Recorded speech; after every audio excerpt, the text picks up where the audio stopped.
Folks, if I get everybody's attention, thank you for being so prompt. As you know, we have tried to schedule these so that they have very specific time frames. To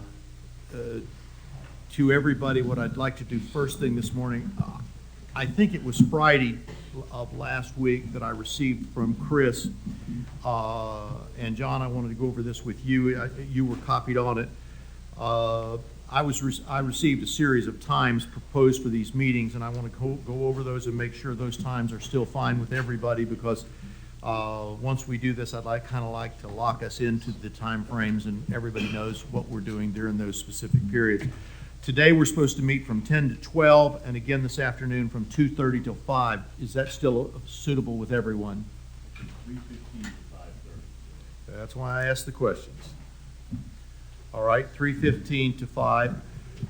We will convene again if necessary on Thursday from 10 to 12, and again I have from 2 to 5. Is that correct? I got it here, Chris. You want to look at yours? Trying to do everything electronic. Okay, just confirming. So Tuesday will be 8 to 10, and then 2 to 5. We are set for Monday from 9 to 11:30. Is that still good with everyone? And we are set for Tuesday from 10 to 1 and from 2 till 5. Is that still good with everyone? And Wednesday, we have 1:30 to 5 p.m. and Thursday, if needed, 1:30 to 5 p.m.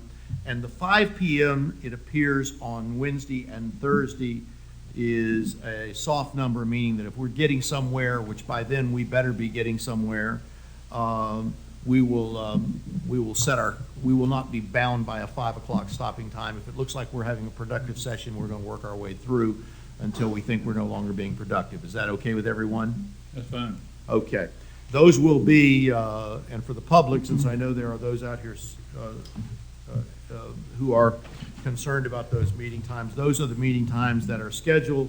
It is my intent that those meeting times will be, unless we hear otherwise, in advance, that people will be here on those occasions with their preparation ready. I also would. Ms. Wells has already publicly noticed all those meetings for that parts next Well, you just took care of my next question. I was about to direct that we put something up that sets that forward, so thank you for doing that.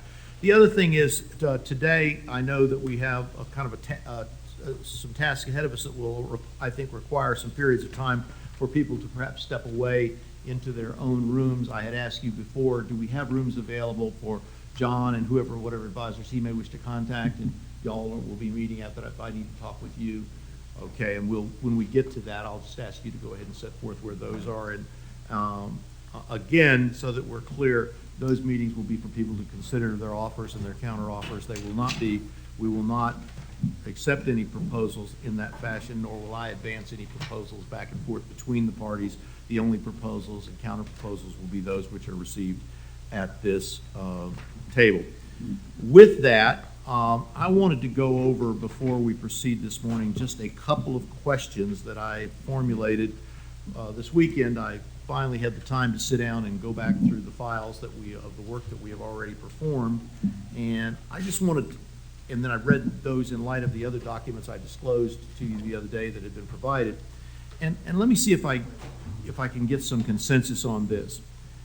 From both the documents that I read from the attorneys, I think that was the Gray Robinson communication, as well as the city attorney's office, as well as other cases and communications that I have read, as well as the history of how we got here from the past efforts to reach.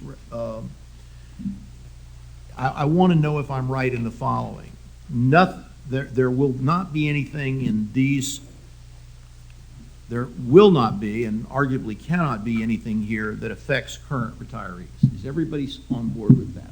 Current retirees, people who have currently retired. I'm just trying to kind of move things off the table to make sure that I understand. So that those persons who are in current retirement status, while they may have great interest in what we do here for other reasons, as it affects them, there aren't going to be proposals and counter proposals. I read the law, I read the law and read both from the notes I had before as well as the updated, that's kind of off the table. Yes. As to new hires,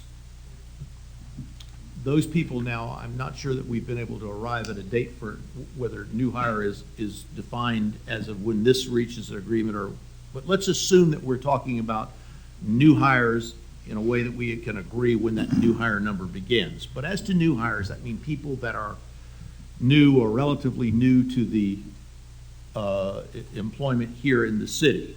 As to Plain and simple, it means people who's not here yet. they ain't here yet. That's your Yes. view. All right. That's As to clear. new hires, those people who, they may be coming, they may be a bunch of them coming, there may not be very many of them coming, whatever the case. As to new hires, we have reached an agreement for in a number of ways in which new hires would be treated differently than the current plan. Correct. When I read through the materials, and when I went back through the materials, and having had the experience I've had here, are we in agreement that as to new hires,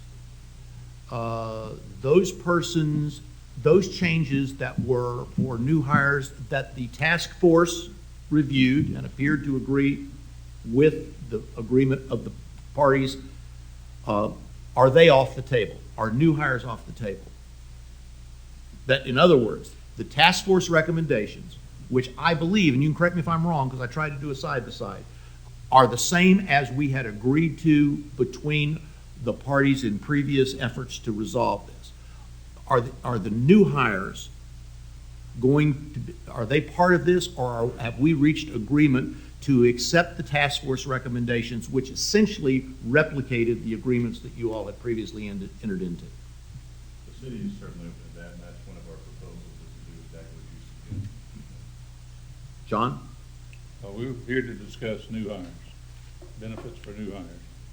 People who are not in the system today or on the day before the agreement becomes effective. Okay, if I may inquire on it, John.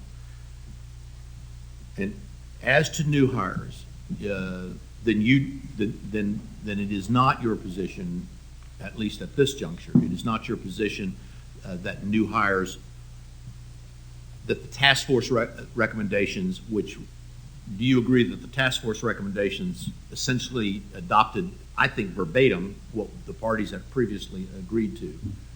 I believe the final report of the task force concerning benefits, they sidestepped the issue, just said, Well, I read it differently. Once again, I read that as to new hires, the way I read that report, and certainly if I stand to be corrected, as I read it, as to new hires, they accepted and verbatim what the parties had already agreed to for changes. That doesn't lock you in, John. I just want to know, are we going to be addressing new hires differently than they were addressed either in the task force or in the previous agreements between the parties? we're gonna address them some more, in more depth. Okay, all right. And that brings me then to what I'll call the third classification, and that are persons who are current employees. That means they are on the payroll, whether they're in their last 6 months or in their first 6 weeks. At this point in time, the parties will be, I read at least, both from our notes as well as from the materials that I've reviewed over the weekend, it seems to me that the treatment of current employees would be the primary focus of these proceedings. I'm not discounting anybody's right to bring up whatever they want to. There's nothing binding. But am I right there that the primary focus really, if we take retirees off the board, and if we say that we have a model at least that we're working off of, that can be changed, but we're working off a model for new hires, that the primary issue we're here to discuss over these next days and weeks is the treatment of current employees. As to plan design, it's not the city's position that plan design is the only issue that needs to be addressed. But as to plan design, I think that's an accurate. John, you agree with that? And we'll respond to the city's proposals. All right. Now, governance.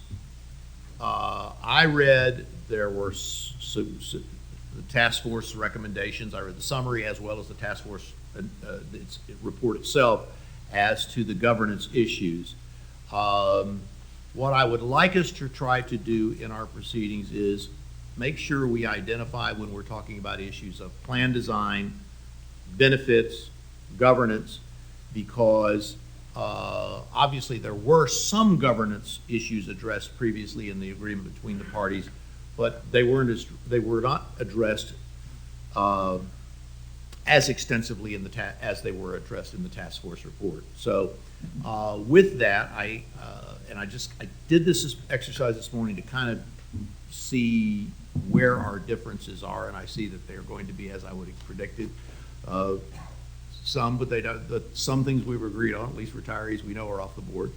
I think my plan for this morning was for the city to advance a set of proposals or whatever it wishes to advance to the board, and then give the board the chance and myself the chance to look at it, ask questions, answer questions, outline the reasons for the proposals, and then proceed to see what if any of those proposals might be accepted, and if not, then we'll be dealing with counter offers or proposals or reactions by the board. Okay?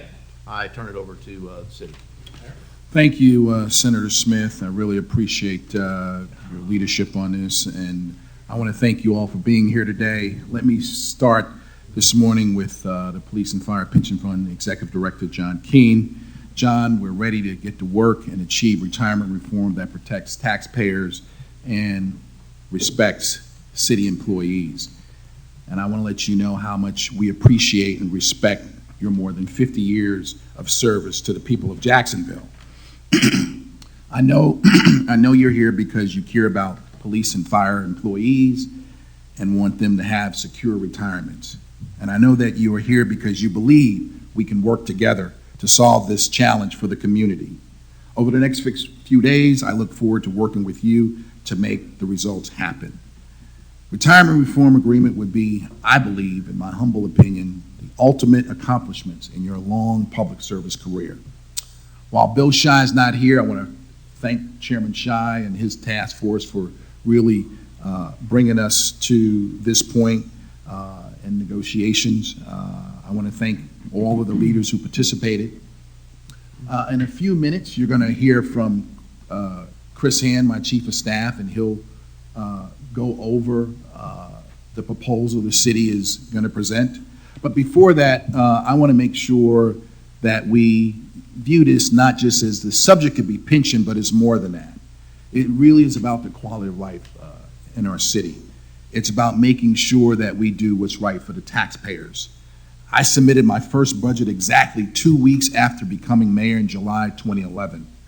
In that budget, the city's general fund contribution to the police and fire pension fund was $77 million. In July, I will mark my 3rd year as mayor.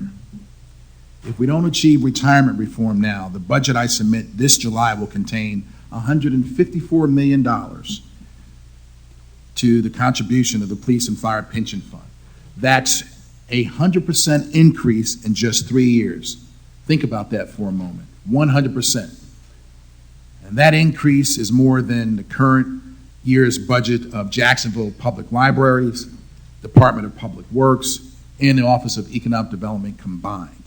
If we do nothing, the city's contribution will continue to grow out of control. We can't invest in the quality of our life without retirement reform. So if we want to have the best urban park system, we have to make sure we solve the problem with retirement reform. If we want the best libraries, we need to reform our retirement system. If we want to invest in downtown, if we want to continue to have a city where we can attract companies to expand and grow and compete in the global economy and put people back to work, we have to solve the pension problem. If we want financial stability, so we can have the opportunity to recruit and retain the best and brightest public safety officers in this city, we have to solve this problem.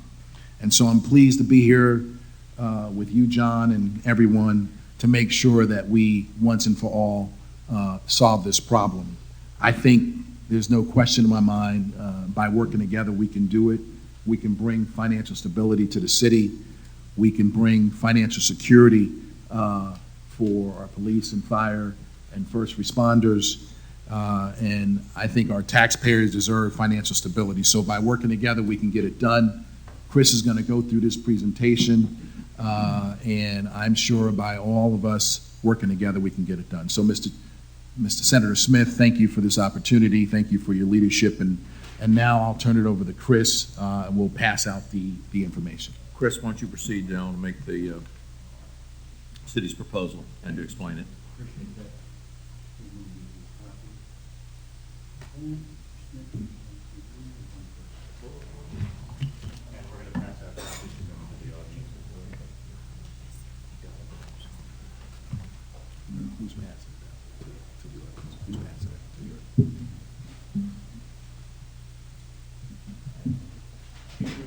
Again? We are. Okay, well, first of all, just to reiterate what the mayor said, we really appreciate everybody being here today. We're hopeful this can be very productive. And what we wanted to do this morning was kind of frame up the issue, remind people kind of where we've been, what some of our challenges are, and what the city's proposal are to help deal with those challenges. And then we look forward to any questions and of course, help with response from the police and fire pension fund. Okay, as Mayor Brown said, obviously we are all in this together. This is a problem that we have to work together as a community to solve.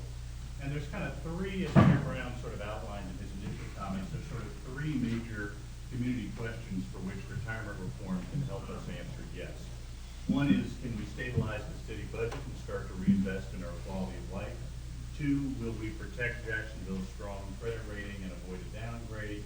And third, do we help Sheriff Rutherford and Chief Centerfit recruit and retain the best public safety employees? So there's a flip side to that. Those are, if we achieve retirement reform, those are questions we think that by working together we can answer yes. There's a flip side and some challenges that will occur, we believe, if we don't achieve retirement reform. One is a very stark budget one. Without reform, the city's annual police and fire pension fund contribution continues to rise, and that tops out at $481 million in fiscal year 2036. Of course, that in that period of time means little to no room in the budget for key quality of life investments, including in the area of public safety. Another issue which we alluded to before is that the ratings agencies downgrade the City of Jacksonville's credit rating, which obviously makes borrowing more costly, creates confusion, uncertainty, lack of confidence in the market. And then last but certainly not least, and we'll see what the sheriff and the fire chief have said about this in the past, pension uncertainty sends public safety employees to other states, counties, or cities. So we have a brain drain out of our public safety system if we don't achieve some stability. Okay, so just to kind of remind people kind of where we've been in the last 3 years on retirement reform, I think these are some helpful kind of mileposts onto the path as to where we are here today. Back in May 2011 is when Mayor Payton reached his pension reform agreement with the Jackson Police and Fire Pension Fund. That was 2011-400. Obviously, Mayor Brown elected the same month, and he appointed a pension transition committee that, among others, our CFO, Ronnie Belton, chaired. In June 2011, the council decided not to enact 2011-400. In January 2012, the city ratified a wages agreement with the Fraternal Order of Police through September 30th, 2014. That's important because we are now back at the table with the FOP. And by the way, hello, President Amos, who I see sitting there in the audience today. We're now back at the table with them, Mr. Chapman and our labor team negotiating a new contract. I think some of you have copies. The FOP has waived their right to collectively bargain these pension issues. In September 2012, the city ratified a wages agreement with the Jacksonville Association of Firefighters through the period of September 30th, 2015. And hello, President Wise, who's also here in the audience today. That agreement is slated to end, as I said, in September 2015. We've recently been back at the table with the firefighters, and again, they have waived their right to collectively bargain on pension issues. Obviously, last May, the mayor reached the last pension agreement with the Police and Fire Pension Fund. That was defeated in council in July of 2013. And then really began the intensive work of the Jacksonville Retirement Reform Task Force, which Mayor Brown appointed to study some of these city police and fire pension challenges and recommend solutions. As everyone knows who participated in that, a very extensive, thorough conversation. Mr. Keene was there every time, a number of community stakeholders. And in March, after about 8 months of work, the task force presented its recommendations on pension design, in other words, what does the benefit structure look like, police and fire pension fund governance, and unfunded liability, dealing with that. As I said, in April, the city, Mr. Chapman and our labor team met with the JFF and the FOP, which waived their right to collective bargaining on benefits. And then obviously now we're here at these meetings. So that takes us over the scope of the past 3 years, and obviously hoping that over the next 2 weeks, we're able to bring this process to closure and bring this back to city. So our financial challenges, just to kind of remind people why this issue is so significant for both taxpayers and city employees. Obviously, over the last 12 to 13 years, we've seen a very significant increase in the amount the city's contributing to the police and fire pension fund. And if we do nothing, and this sort of is what we referred to previously, you'll see how the city's contribution steadily increases till it reaches a peak of $481 million in fiscal year 36. So obviously one can imagine the potential budget impacts long-term if we are able to create some stability in terms of the amount we're contributing to the police and fire pension fund each year. As I indicated, those budgetary consequences could even be immediate. If we do nothing, if we don't have a reform agreement before the time the budget is in place for next year, the contribution to the police and fire pension fund is expected to increase from $148 million to $154 million. Now that's a significant increase. It's not as significant as it's been in the last couple of years in the budget, but $6 million is still very significant. Of course, could impact investments in other priorities, including public safety priorities like personnel, employee compensation, vehicles. So, in a budget of our size, as tight as the city has been financially, that $6 million increase is very significant. Other financial consequences. This is part that our Department of Finance, Mr. Belton and Mr. Grivey kind of work on every day. Fitch Ratings, obviously the city pays very close attention to the 3 ratings agencies that determines the cost of money for the city. Fitch Ratings has basically signaled to us that they will downgrade the COJ's credit rating unless we have reform by the end of 2014. Moody's has essentially told us the same thing, that they have the city, our city, and others on a pension-related watch and will also downgrade us without reform, if we don't have reform quickly in 2014. And the downgrade is not something which is simply hypothetical. Obviously, there's real money attached to it. Our estimates are, depending on how far we're downgraded, anywhere from 1 notch, we're AA+ right now, all the way down to a 2 or 3 notch drop. That could have a $600,000 to $2 million annual impact on the city, both in terms of variable rate debt we have now and new debt we might borrow in the future. But there's a potentially even bigger impact to that as well, and that's the loss of market confidence and trust that comes with a downgrade, and obviously something that we all have an interest in trying to avoid with the city. Okay, and the operational challenges of not being able to have reform. And what I would refer you to is to the February 19th, 2014 meeting of the Retirement Reform Task Force, where both Sheriff Rutherford and Chief Centerford said the exact same thing, that uncertainty hurts retention and recruitment and undermines stability. Sheriff Rutherford said, look, if nothing else, we need certainty about what this is going to be, what reform is going to look like, what the pension package is going to be. Chief Centerford said stability is the key to our success. People have to know what the future holds if we're going to continue to recruit and retain and have the right size workforce. So anyway, those were both the sheriff and the fire chief weighing in on the need to achieve resolution to this issue that's obviously lingered for some time.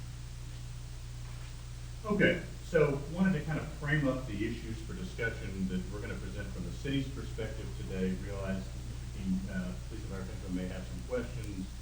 We'll have some responses, but we wanted to go ahead and sort of put our proposals on the table, if that's okay. Okay, issue number 1 is the issue that Senator Smith referred to from the outset, which is the issue of pension benefits. What does the package of benefits look like for both existing employees and for future employees? So just to remind everybody what the Retirement Reform Task Force recommended in terms of pension benefits, essentially in 2 branches. One, as Senator Smith referred to this morning, they endorsed the previously negotiated modified benefits for future employees. So pretty explicit, and I'll give the citation to their report when we get a couple of slides later. But they essentially endorsed the benefit structure for future employees identified in last year's mediated settlement agreement. And the reason for that was that's a package that significantly reduces the city's cost, but at the same time remains competitive with the Florida retirement system and competing systems. So the task force endorsed that. We'll get into those in just a second. It also recommended what it terms some additional shared sacrifice from current employees. And that's just some additional current employee participation in some of the pension changes. So just to sort of sum it up generally, that included an increase in the employee contribution from 7% to 10%, a change in the drop rate of return from a guaranteed 8.4% to one that's now pegged to market returns, a prospective cost of living adjustment change going forward, and a change on final average compensation for those employees who have less than 10 years of service. And we'll get into those in a little more detail in just a second. But summary-wise, endorsed what occurred last year as it related to new employees, made some suggested changes for existing employees. All right, so this is just a summary. I'm not going to dwell on this, but this is just a summary of what that new employee pension design package looked like that was negotiated last year and was endorsed by the Retirement Reform Task Force. Again, not going to dwell on each element because I think people are well familiar with this at this point, but again, wanted to make sure we had this in the presentation so that there was a clear matrix as to what those major changes are. And again, as we've pointed out before, these changes are similar to reforms in the Florida retirement system. And the reason that's important is that the FRS is probably the most comparable pension system in the state of Florida to which we can compare with the City of Jacksonville offers. 65 of 67 counties have their employees in that system. So if you are a county police officer, county sheriff's officer, county fire official who's in, say, Hillsborough County or Orange County or Leon County, chances are you're in the Florida retirement system. And so the plan that was agreed last year as part of the mediated settlement agreement, endorsed by the Retirement Reform Task Force, is very similar to some of the same reforms that FRS has adopted as well. Again, the slide people have seen before, but I wanted to make sure to include it in the presentation. Okay, so this brings us to sort of city proposal number one. Mr. Senator Smith, we're going to be making 4 proposals today. This is proposal number 1. And the city's first proposal is that the parties re-adopt the new employee benefit proposal from the mediated settlement agreement as endorsed by the Retirement Reform Task Force. And that citation, just per our earlier discussion, is page 38 of the task force report, is where they endorse that benefit model. In addition to that, because that's just sort of what the benefits look like, there's also an issue of the term of the benefits. Based on kind of current rulings, not only past legal decisions, but also the law that we're living under current decisions, the city would propose that the term of those benefit changes be from October 1st, 2014, the date of implementation of the plan, through September 30th, 2017. That is a 3-year term that's consistent with the law, and again, related court rulings as to the allowed length of a term or condition of employment. In addition to that, we would also propose that any future benefit determinations, in other words, every 3-year period hence, those be made through the collective bargaining process, which is governed by PERC, the Florida Public Employees Relations Commission, with designated bargaining agents, which of course are the Jacksonville Association of Firefighters and the Fraternal Order of Police. So Senator Smith, Mr. Keene, just to be clear, 3 pieces to the first proposal. Number 1, let's re-adopt the new employee benefit matrix we agreed to in mediation last year and the task force has endorsed. Let's have the term of that portion of the agreement be October 1st, 2014 through September 30th, 2017. And then going forward, any benefit determinations would be handled through the collective bargaining process with the designated bargaining agents for police and fire. Proposal number 1. Okay. Hold on just a second. Sure. John, that was me. Would you rather him Would you rather him go through the whole thing? Keep on. That's what I want to make sure. I just want to make sure that we'll come back and have everybody's chance to ask questions, but let's go ahead and hear the entire package. So I apologize for interrupting, I just want to make sure that was okay with everyone. Okay, current employees. Just wanted to make sure people were aware of kind of what the recommended changes, these are the task force recommendations, just in a little more detailed form in terms of what they suggested should be the changes in the benefits package for current employees. First is the issue of the cost of living adjustment. Right now, obviously, under the current system, there is a guaranteed 3% COLA starting as early as 3 months after retirement. For those current employees who have more than 10 years of service, what the task force recommended is that the COLA be capped at 1.5%. In other words, the employees receive the lesser of 1.5% for the CPI, and that it starts the 3rd January after retirement. That's what the task force recommended for employees who have more than 10 years of service. For employees who have less than 10 years of service, they essentially recommended the same thing, but suggested what amounts to kind of an age floor there, saying that if you've got less than 10 years of service, it would still be capped at 1.5%, and have that be either the lesser of that number or CPI would be the COLA.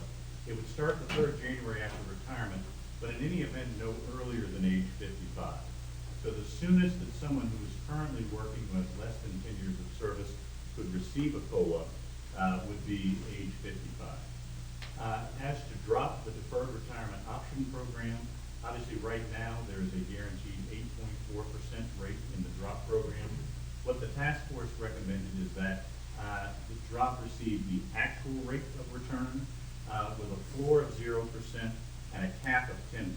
So the highest anyone could ever receive based on market returns would be 10%. The lowest would be 0%. In other words, even if the plan lost money due to IRS regulations, there would be a rate floor of 0%. In terms of the employee contribution, which right now is 7%, the task force recommended that it be raised to 10%, but they recommended a 2-stage process for doing that.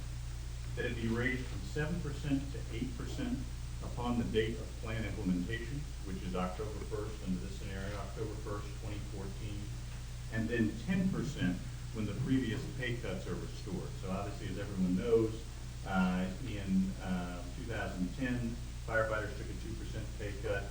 2 years later, police officers took a similar pay cut.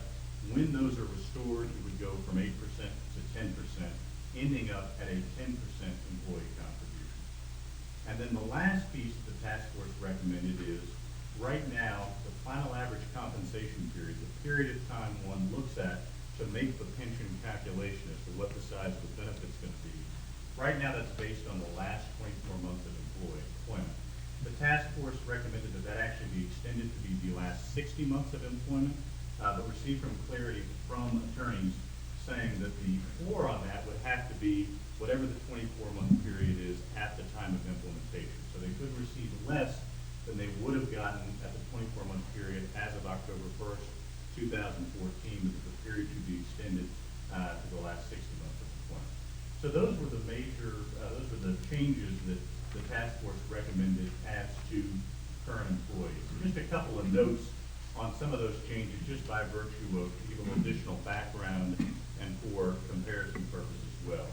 Just because we talked about FRS earlier, obviously the Florida retirement system ended its COLA for all service effective July 1st, 2011. So no state employees received COLAs. They earned COLAs on benefits earned prior to that date, but no COLA on benefits earned after that date. That's the reform that the Florida retirement system put into place for cost of living adjustment. One other COLA fact, because we talked about this being tied to the CPI or the Social Security COLA, the average Social Security COLA from 2010 to the present has been 1.53%.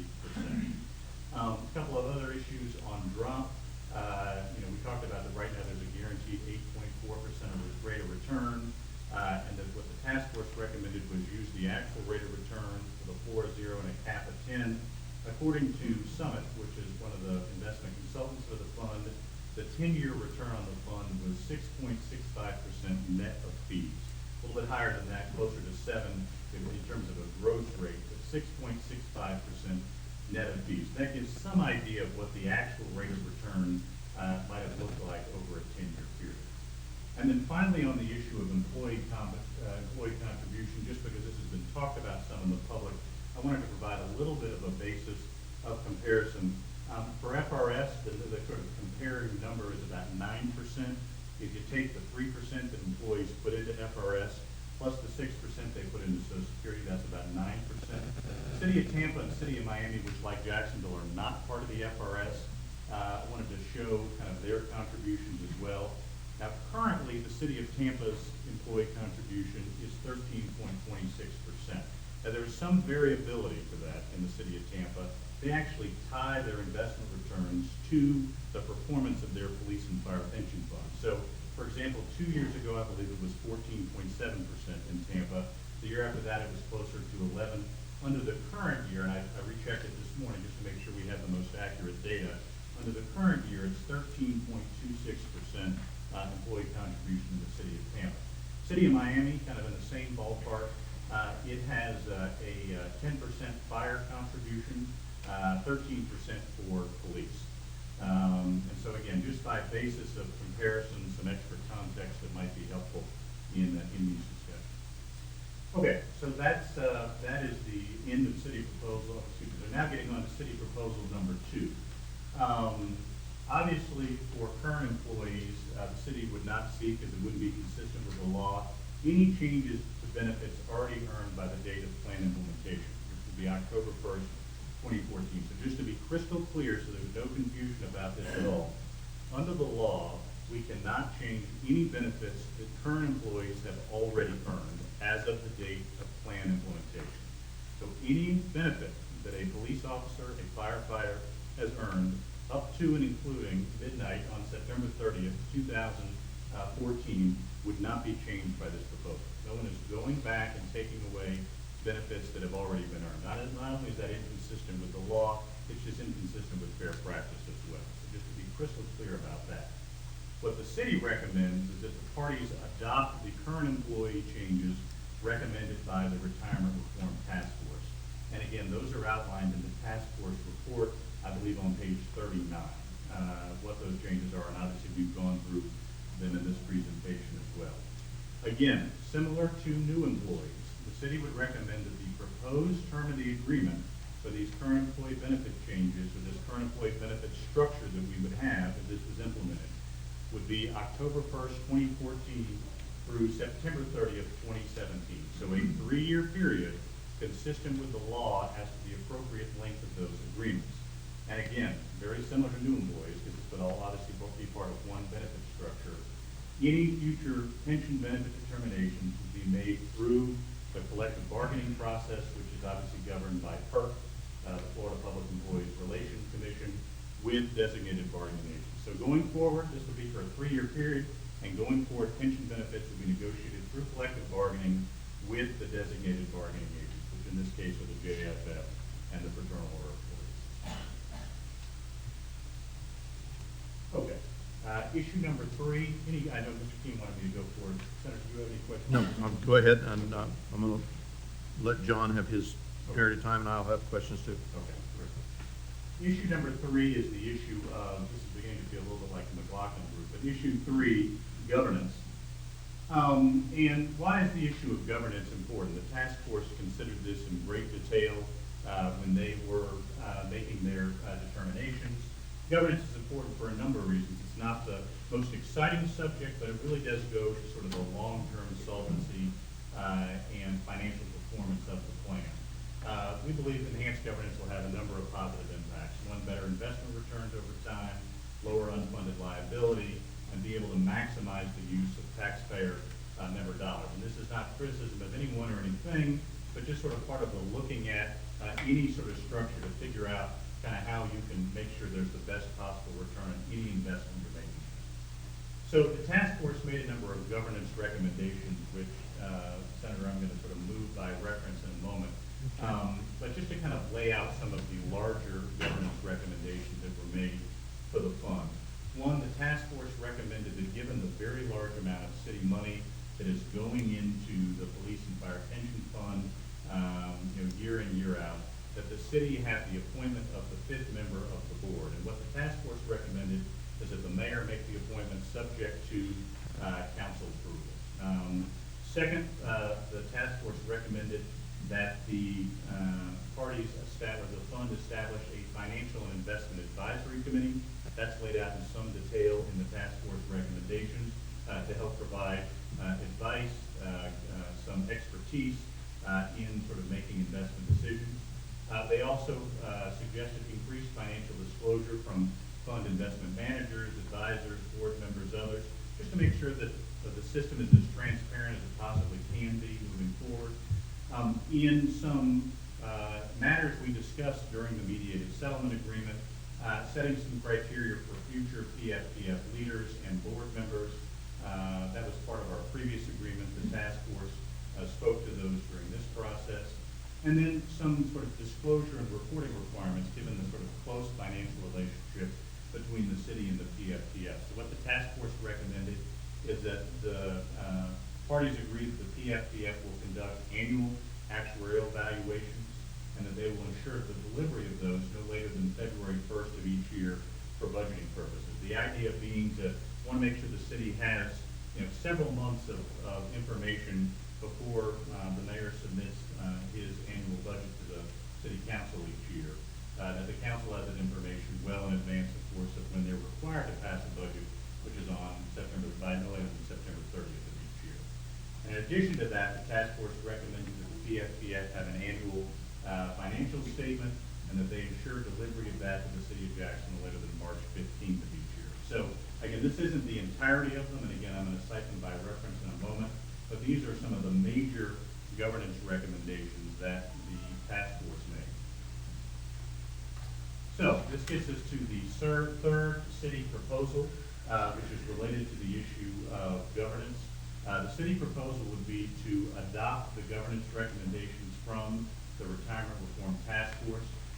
Those are cited on the task force report, pages 22 through 29. The proposed term of agreement on these would be obviously to take effect with the rest of the plan on October 1st, 2014. And again, just in case anyone doesn't have it both either here at the table or in the audience, all of these documents are available on the city's retirement reform website, which again, we can provide anyone who doesn't already have it, but is on City of Jacksonville website. Our retirement reform page has each one of these documents, as it will have ultimately the minutes and the videotape of these meetings as well. Okay, issue number 4 is the question of unfunded liability and how we deal with that as part of this agreement.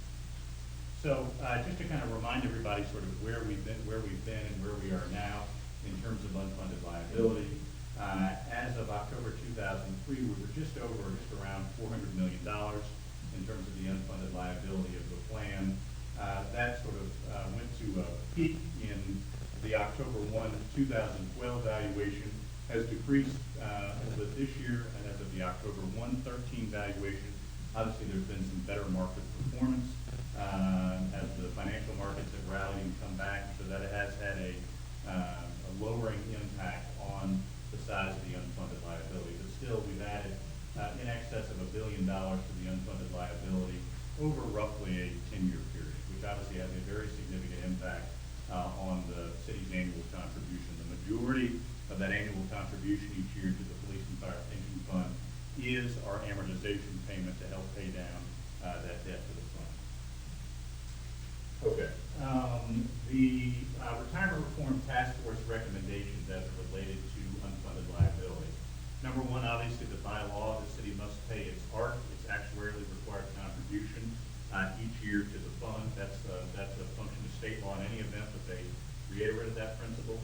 They also recommended that the city make a supplemental payment each year of the difference between the ARC and $200 million, which ends up being between $40 million and $60 million annually until the PFPF reaches an 80% funded status.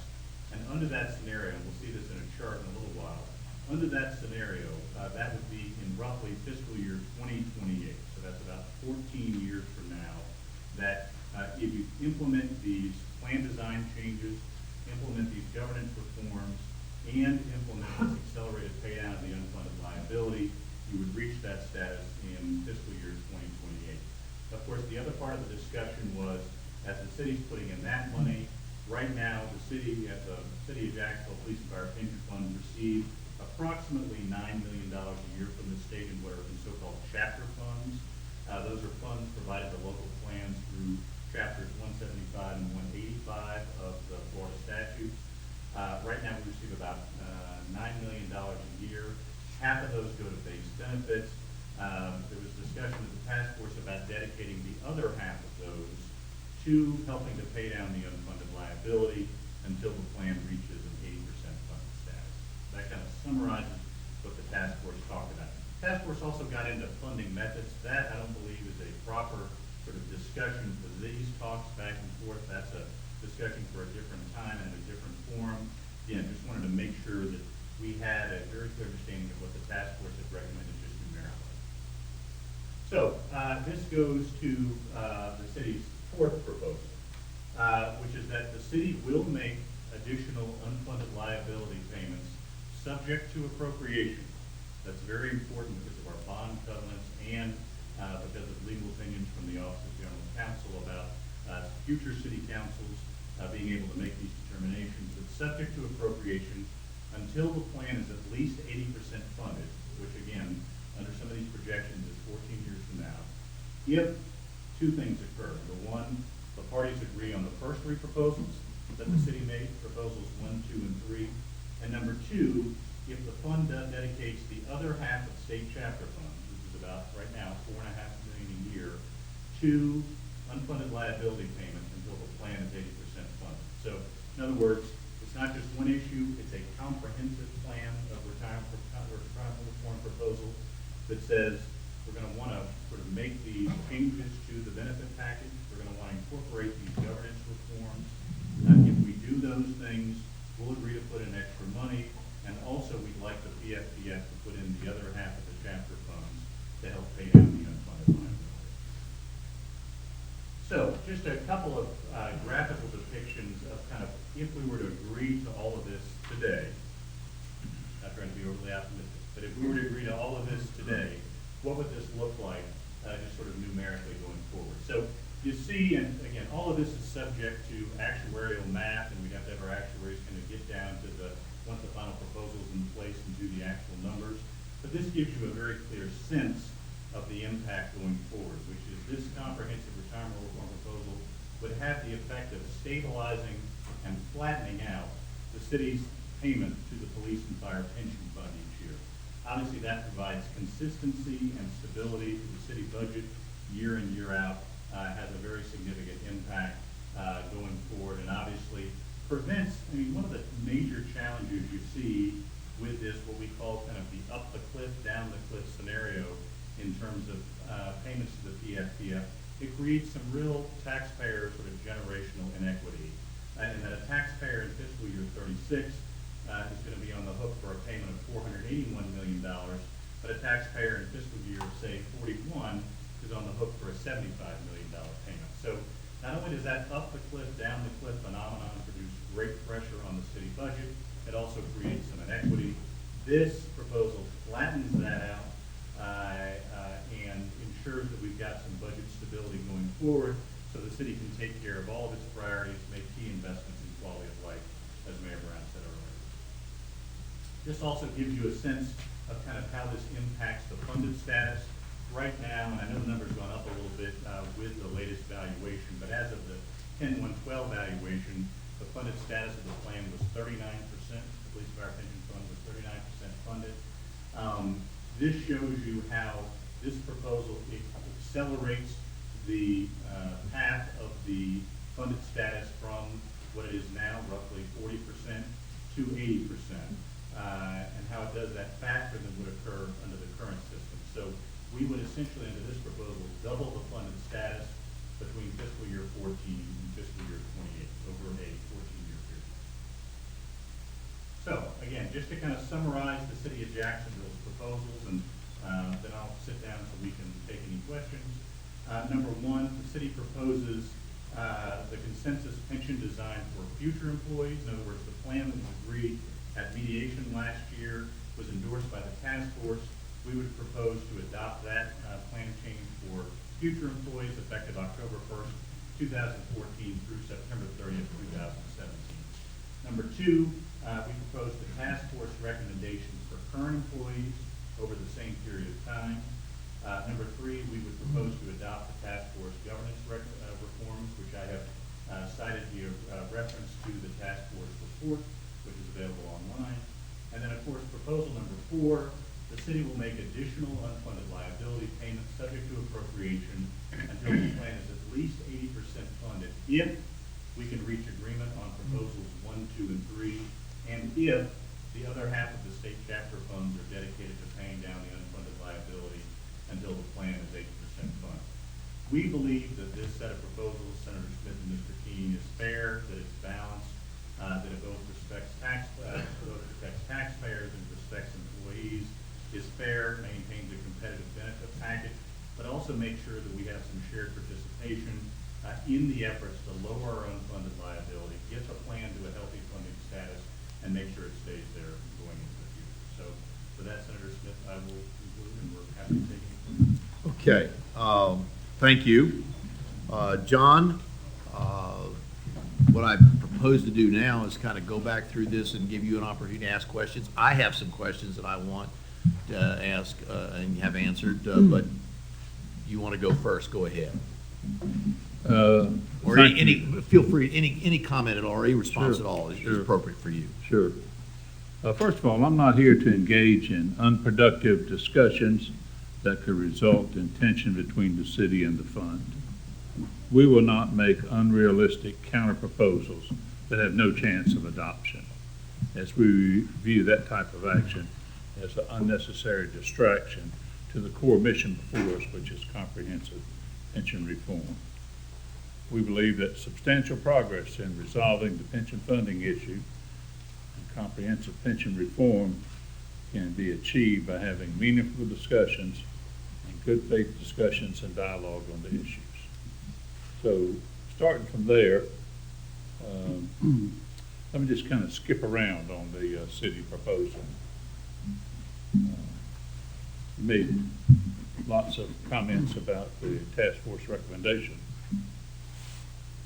Task force recommendation was to have a new agreement to run for several years, many years off into the future, until the funding status reached 80%. I didn't notice that in the city proposal here this morning. And that's on page 21 of the report. Some of the recommendations of the task force, the pension board embraces. We're in the process of locating citizens to serve on the Financial Oversight Commission, and we believe that that's going to be important. It's also important for people who have received your handout here this morning to either already know or going to know right after I tell them that many of the things that the task force recommended we're already doing. It's not that you haven't been doing this, you need to get over here and start doing this. You know, many of these things we're doing. All of the actions that we take in these meetings must comply with the state law. I mean, it's just that simple. And so let's try and take some of the things out of the equation, if you would permit, and let's just no longer talk about the fifth trustee. The legislature just addressed that issue again, and so rather than get bogged down talking about the fifth trustee, the statutory scheme in Florida is 2 people appointed by the legislative body, 1 police officer and 1 firefighter, where we have joint plans, and the majority of those 4 picked the 5th. It was challenged in court by the League of Cities years ago and affirmed. The city council in the 2013 session of the legislature asked for a change. They asked for it again this year, and the legislature did not address it. And so I think to move forward, we ought to just take that off so we're not distracted by that. Let me stop a second. John, let me see if I kind of understand this, and I'll try to read the laws and materials. The current practice is police get one, fire get one, municipality gets two. Those four then select one. Then the Who's issue. known as the fifth member. The fifth member, I'm sorry, the fifth member. As I understand the way this is, there's been some question out there raised as to whether or not you could have one or the other parties make a change, and the answer is yes, they can make a change, but you read that as they can make a change in other words, the city can change their own persons, their own appointees at any point in time. There's no issue on that. We absolutely The agree issue, with that. the issue from your perspective is, but once it goes down to anything that changes that imbalance, that would require a statutory Correct. change. And that's, Hold on, stay there just 1 second. I want to hear, Chris, your response to that. Do you believe that change, if there was to be a fifth member change, is a member change that would have to take place in Tallahassee? Not necessarily, and I'll bring to our, if we take a break, or bring to our afternoon session, the Office of General Counsel, Steve Durden, has recently done a legal opinion, which I think Senator Smith, you reviewed, based on a request from a member of the council as to whether or not it required a statutory change. I believe his answer was not necessarily. So I'd be happy to distribute that. Again, certainly appreciate Mr. King suggesting we ought to just take that off the table. City's not prepared to do so. But your position is and will remain, John, that, as I understand it, that even if you guys agreed to it, it would require a change in the law. That's not only the position of the Police and Fire Pension Board, that's the position of the State Division of Retirement. They They've addressed given this an opinion question. on that. They've already resolved this. And the confusion occurred from passage of a change in 2012. Naples changed from a strong mayor form of government to a city manager type.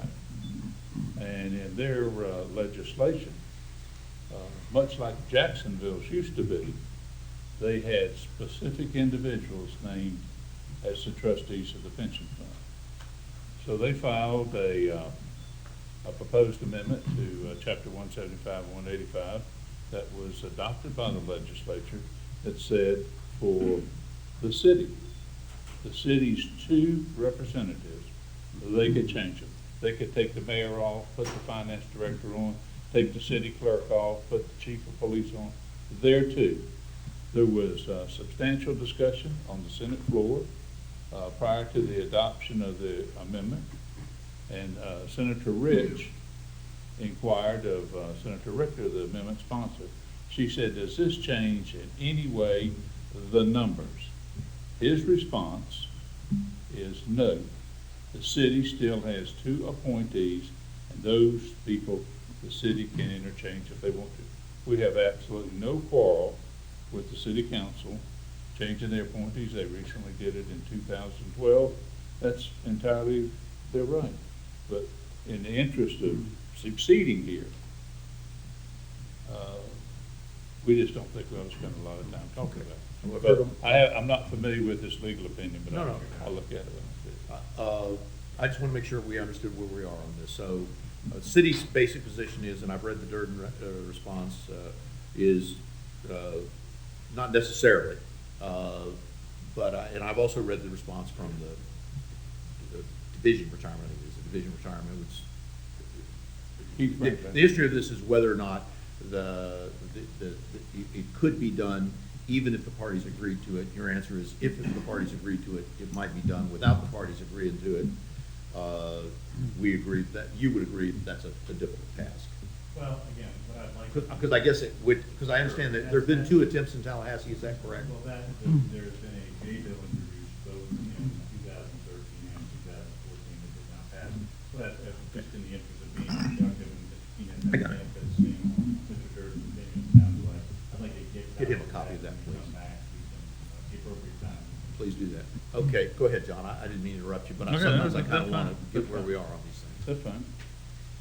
Also note that the task force recommended that the current settlement agreement be replaced with a new agreement that would last until the fund reaches the 80% funding level.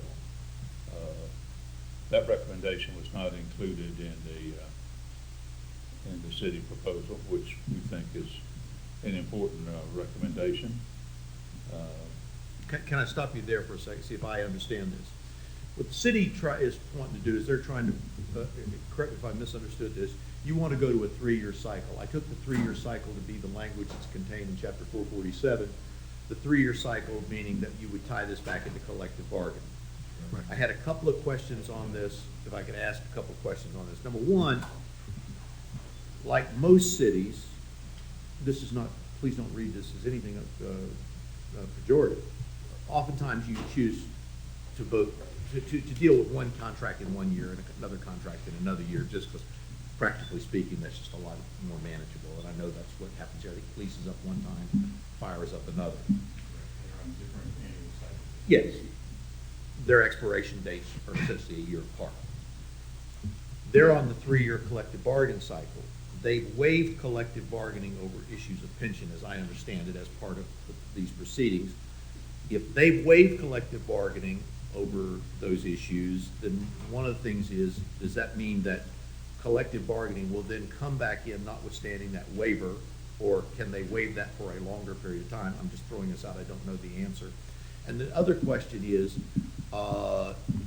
if you are to do that, doesn't that put the situation where you would have, arguably at some point in time, pension benefits for the police and fire being different for a year because they are on different bargaining cycles? I mean, you'd have to square that away at some point, you understand that? That assumes they're on different bargaining cycles, which is not necessarily have to be the case. Right, but it has historically been the case, but that doesn't mean you could fix that by, you'd have to shorten one. It is the case now, I can't speak to that, I don't think it's always been the case, it is the case at Okay. this moment, it doesn't necessarily happen.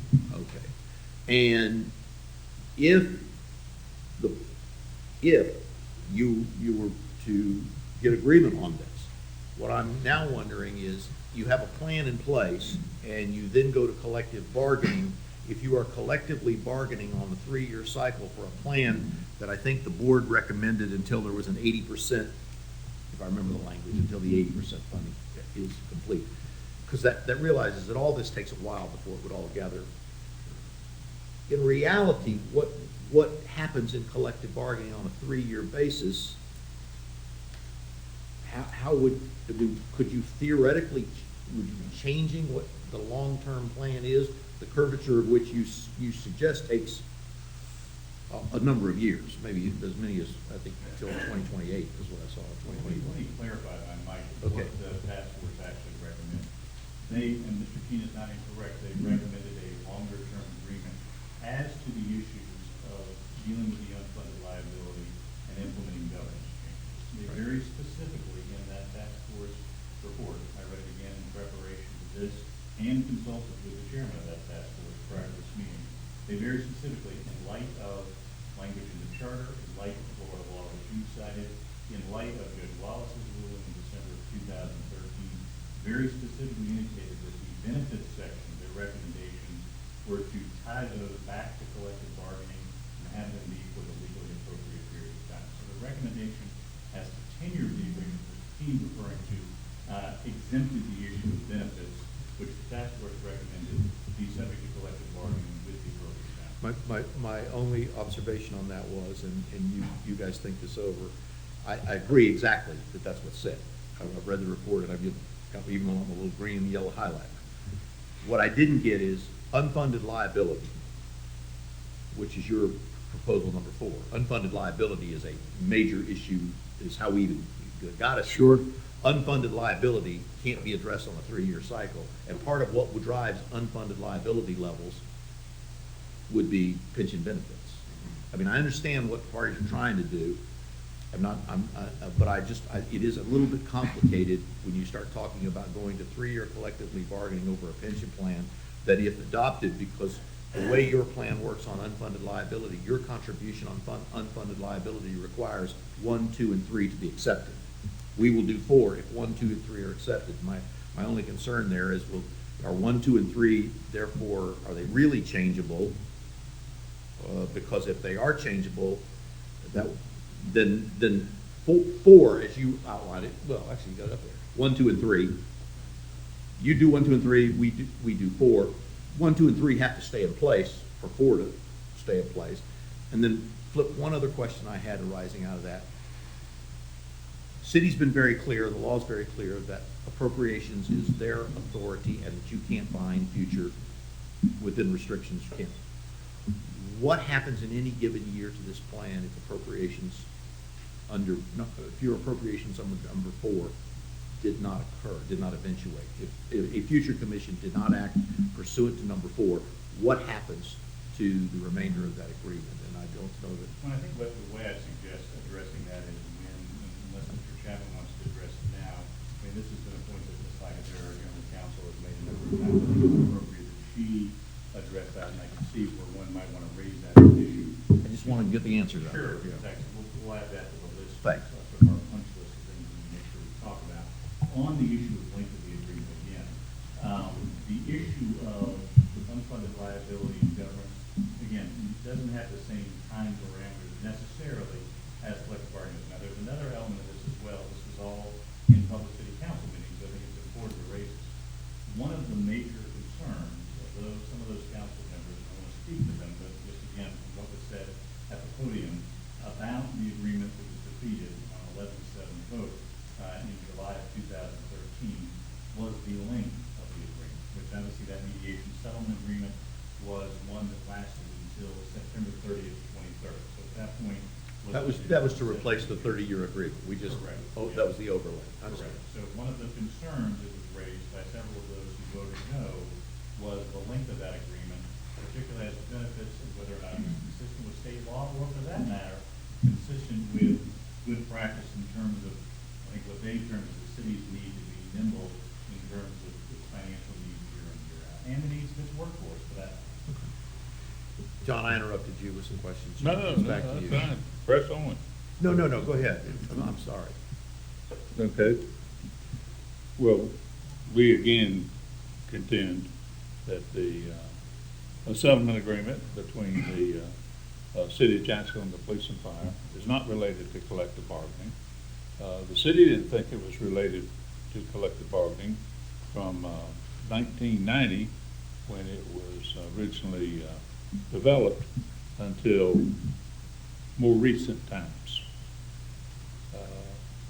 As term limits impact the folks here in 4 East, the mayor's suite, and 4 West, the city council, and different people come in supporting them, they have different ideas.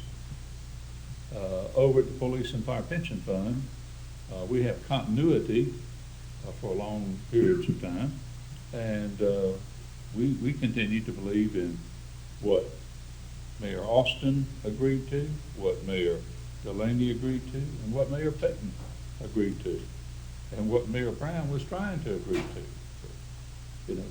This doesn't have anything to do with collective bargaining. The settlement agreement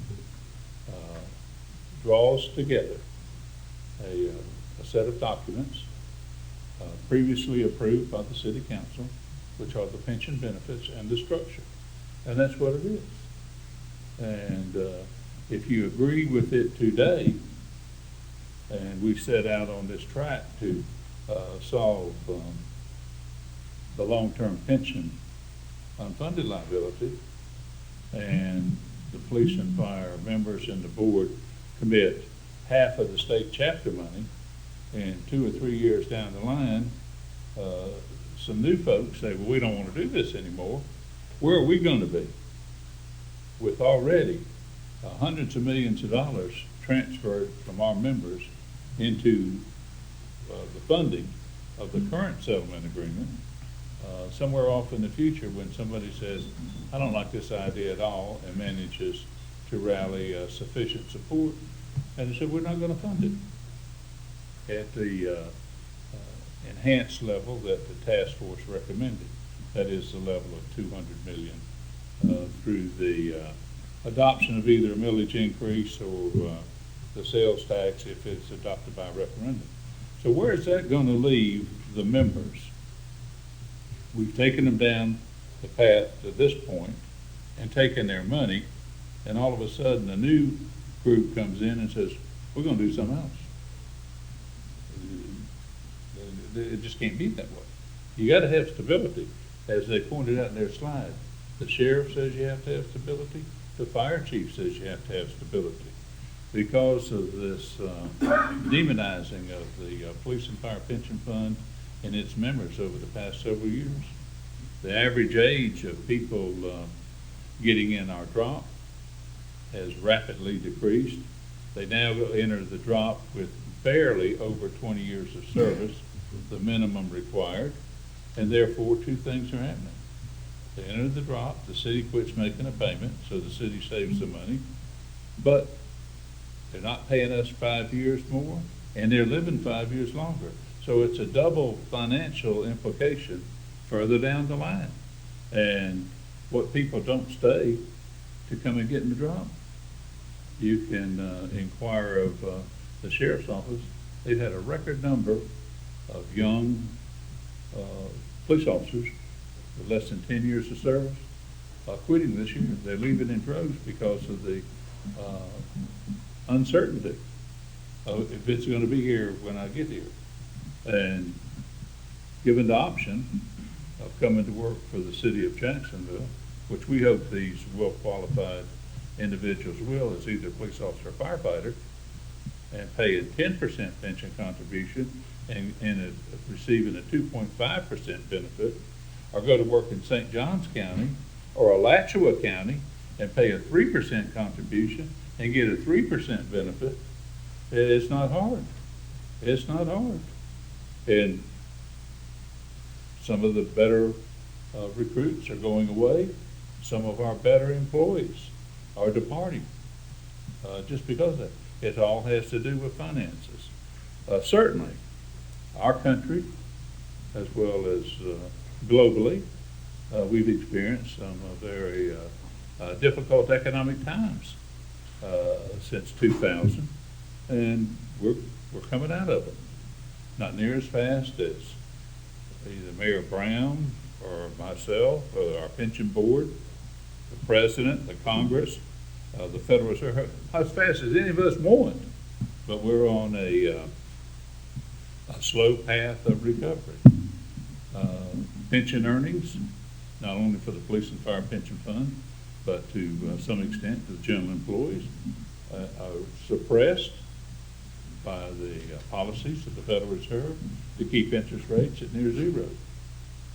All of these things go into the pot that causes what's happening. But despite all of this, it's the intention of the Police and Fire Pension Board to reach a agreement on comprehensive pension reform. That's what we're here for. That's our goal. Well, let me start on this line then, because I hate to waste any of our valuable time. I want you, John, to address this issue for me. The new employee, the new hire provisions that were previously agreed upon. Mm-hmm. We're talking the new hires now. The new hire provisions that are previously agreed upon. Is the board prepared to, and I think that moves a major issue off of the table, as it relates to the new hires. We're going to spend a lot of time talking about issues both of fairness, equity, and the mechanics for dealing with current employee benefits. But as to new hire benefits, is there something that we agreed to previously, which I believe that the task force wholeheartedly accepted? Is there something, John, in the previous agreement on new hires that you do not now agree with? Yes. Okay, let's go to that. What is that? It was the formula for early retirees. You recall from our discussions down in Gainesville, when you came up with it. We said, no, that's not right, and you said, we're just gonna go forward with it for now. You recall that discussion? I don't recall it specifically, but I won't question you Right. I know I threw my hands up several times, so if that's the motion, I do. That's right. Other than, Tell me about the formula problem. Explain that to me again. you started at the wrong end when someone retired early. Okay. Currently. I'll admit, starting at the wrong end is bad in a whole bunch of things. so- It can be difficult. Yeah. Currently, 80% is our maximum benefit, and it goes down under that. And you started at the low end and went up, and should have started at the top end. Okay. Because mathematically, the number you came to, 53%, you can't reach. Okay. Outside that computation method, what other areas of the agreement as it related to new hires? With the exception of the reduction in benefits for early retirement, we're prepared to tentatively embrace today the entire new employee benefit structure that we discussed. Okay. Joey, or whoever on this side is doing the math, and I don't know who it is, I would like you guys this afternoon to be prepared to specifically address that issue of the way in which we came up with the computation. Because if I made it, I am the first one here to say that I've never thought of myself as an expert on these computation methods. John, I'd like you to be prepared this afternoon to kind of go in greater detail in explaining that, because as I understand what's happening, if we can address that issue and get that issue agreed upon, if I made a mistake, which I'm more than willing to admit that with some frequency I do, if we made a mistake there that needs to be fixed, let's fix it. And that would remove, in my view, one of the major issues right away, and we would be down then to a discussion of current employees. Now, as to the proposal on, I think you've talked about governance, of the issue of the fifth issue, the fifth person, the selection of the fifth, if you will. There were also some changes that were made on governance that had to do with some, and I know it was readopted in verse here. You guys are already putting together, you guys by that I mean the board. The board is already, am I wrong, putting together a financial advisory committee or something that would be perhaps Yeah. an overlay that would Yeah. fit in with what's going on right there, Well, what's that being was one- recommended by the task force. Yeah, we're hard at it. We've interviewed 3 people already, and we're got additional interviews scheduled with 3 or 4 more, so that we can come up with the 5 things. What I'd like you guys to immediately focus on then is seeing in which ways, if any, your task force plan and your task force implementation, how they're the same and how they may differ. Because it seems to me that what there is not a difference between the parties now is whether or not there ought to be a financial advisory group. Both sides see the need for that. So now it's just a matter of the mechanics on that, and that ought to be something doable. We will present a counter proposal for that this afternoon. Got it. Senator, I would just say it would be helpful to know, John, in that context, the task force made some very specific recommendations as to structure that financial investment advisory committee. It'd be useful to know kind of how this implementation that apparently the board is doing matches up to that. Sure. Then there was also, if I remember, I know in the task force recommendations, I don't know, I have not laid them side by side, but I know that we had made some agreements in the past as it dealt with issues of qualifications for particular positions. I know the task force, it's made its recommendations. You are advancing those. I want you to react to those qualifications. If I remember, there was some experience required, some educational, I think you have some, I won't say reluctance, but my sense of it is that there was always some concern in your mind whether or not that was overly narrowing the field for good candidates. please be prepared to kind of address that this afternoon. We have a proposal on that. And will you have a proposal for this afternoon on the issue of, they've now made rather comprehensive proposals for current employee changes? You agree that those are different not only than what now exists, but different than what even had been agreed to last year? Correct. They are different. Okay. I'm gonna take a wild guess and say that you're not prepared to say I accept those proposals. So you'll be prepared to address that this afternoon with the counter proposals, I understand it. That's a very wild guess, and you're correct. And no, we will not be prepared to respond to that. Okay. But we just saw this for the first time Okay. today. So, Per our agreement that we would obviously create this. yeah. When, maybe by Thursday, could you respond to, because that's gonna be, as I see it, maybe you guys tell me if I'm wrong, as I see, some of the governance is doable pretty easily. It is. Some of it Yep. mechanically doable pretty easily. Some of the current employee, it looks to me like we're down to one issue of, mechanical issue of difference, and I don't remember how that came about, and so I stand to just have that explained and responded to. Maybe three, but Maybe three. Then there's a huge difference on current employees. Am I correct that that's where the heart of your disagreement is right now? correct. Does the city agree with that? That's, the other things, but the heart of our difference right now is what are we gonna do about current employees? Well, without hearing, Dean's counter proposal, I'm going to speak for him, but it sounds like that may be a difference. Well, I mean, I think from the history that you all have, I mean, we're not naive here, from the history that everybody has at this table, what you're dealing with now is what do you do for those people who came to work under one set of circumstances, and how are those circumstances going to be changeable? And first of all, are they, and to what degree they ought to be changed, right? I mean, isn't that the, Sure. I mean, am I missing something here, guys? That's right. That's right. All right. John, is there anything else you want to respond to this morning? Anything you want them to explain? Anything that you don't think they have fully explained Oh, no. to your no, no, satisfaction? No. Their very proposals are very comprehensive, and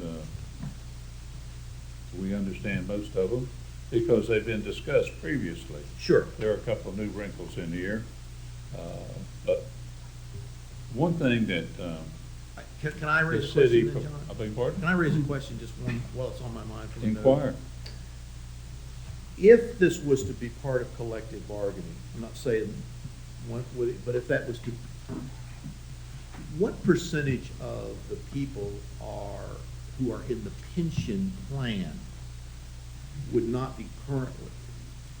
I don't know the definition of your bargaining units here. Usually there's something like lieutenants, sergeants, somewhere in that range are represented, and then the remainder are either supervisory and not represented, or they may be in a different unit. There are various units. Right. They're all represented. Right. And then you have your managerial persons who are outside that. That's why the pension plan always raises different issues, because whatever changes would happen by bargaining would affect, I take it to be a large part of people, and a heck of a lot of them would be more towards the senior status, because it takes a while to become managerial or even supervisory degree. Do you know what percentage of the guys in the plan are not represented? Those numbers off the top of my head, we can figure it out. Okay. I just It's like- about 5%. About 5% of the Of the guys, department. and they would tend to be the more senior guys. Oh, they're appointed people. Just because of the nature of the, Yeah. okay, I got Yeah, it. they're appointed people. All right. Division chiefs, assistant chiefs. That was just one of the chiefs. questions I had made a note to. Right.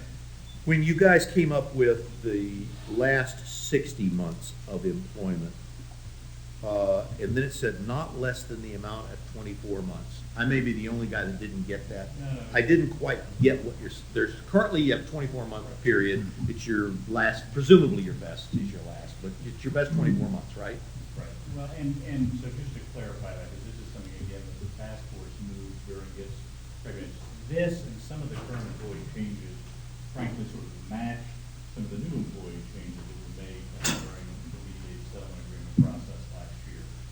As to the final average compensation period, obviously, and what we previously agreed to for new employees, tend to be built from a 24-month period to a 60 months period. Or you can I define got that that. number of ways, years, pay periods, but essentially a 2 or 5 year period. What the task force recommended is that for current employees who have less than 10 years of service, the final average compensation period would be expanded from 24 months to the final 60 months. So basically, you go from the 2 years to 5 years. The legal guidance we got from Jim Lynn, who's the city's pension counsel, and he expressed to the task force, is that under that scenario, and given some of the legal challenges with changing benefits that have already been earned, that the floor would be the value of those benefits in the 24-month period at the time of planning. That makes sense. So. See if I get it. Yeah. If a person is going to retire in the next couple of years, and they retire after, and if this was to be enacted, they would get the greater of the 60-month, or what would have been the 24-month, As of the date of planning. as of the plan implementation. Correct. They would get the greater of those two amounts. Correct, and it would only affect. So you couldn't diminish the value of anybody's already earned work by expanding the period of time. I That get that. prevents changing benefits that have already been. You also had in here,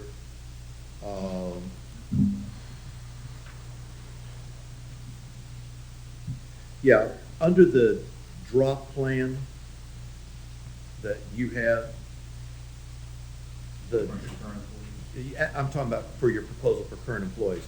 Under this, what would happen is there's currently a guaranteed rate of 8.4%.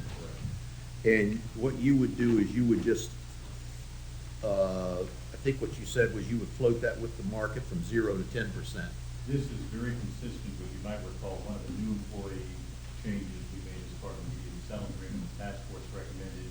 It recommended abolishing drop for new employees and going to a backdrop system that had a floor of 0 and a cap of 10. This is very consistent with that. This simply says that rather than having a guaranteed 8.4% rate of return, someone who dropped would earn the market rate of return, the actual rate of return into the plan, but in any event, no less than 0, no more than 10. So it would tie it to the actual return of the plan, but establish a floor. And you had a COLA capped at 1.5% after the third January following retirement is your proposal? Correct. Whereas the COLA would be the lesser of the 1.5% cap and CPI or CPI. Okay. And did you have the CPI being indexed by what method? The method we used obviously during last year's discussion was Social Security COLA.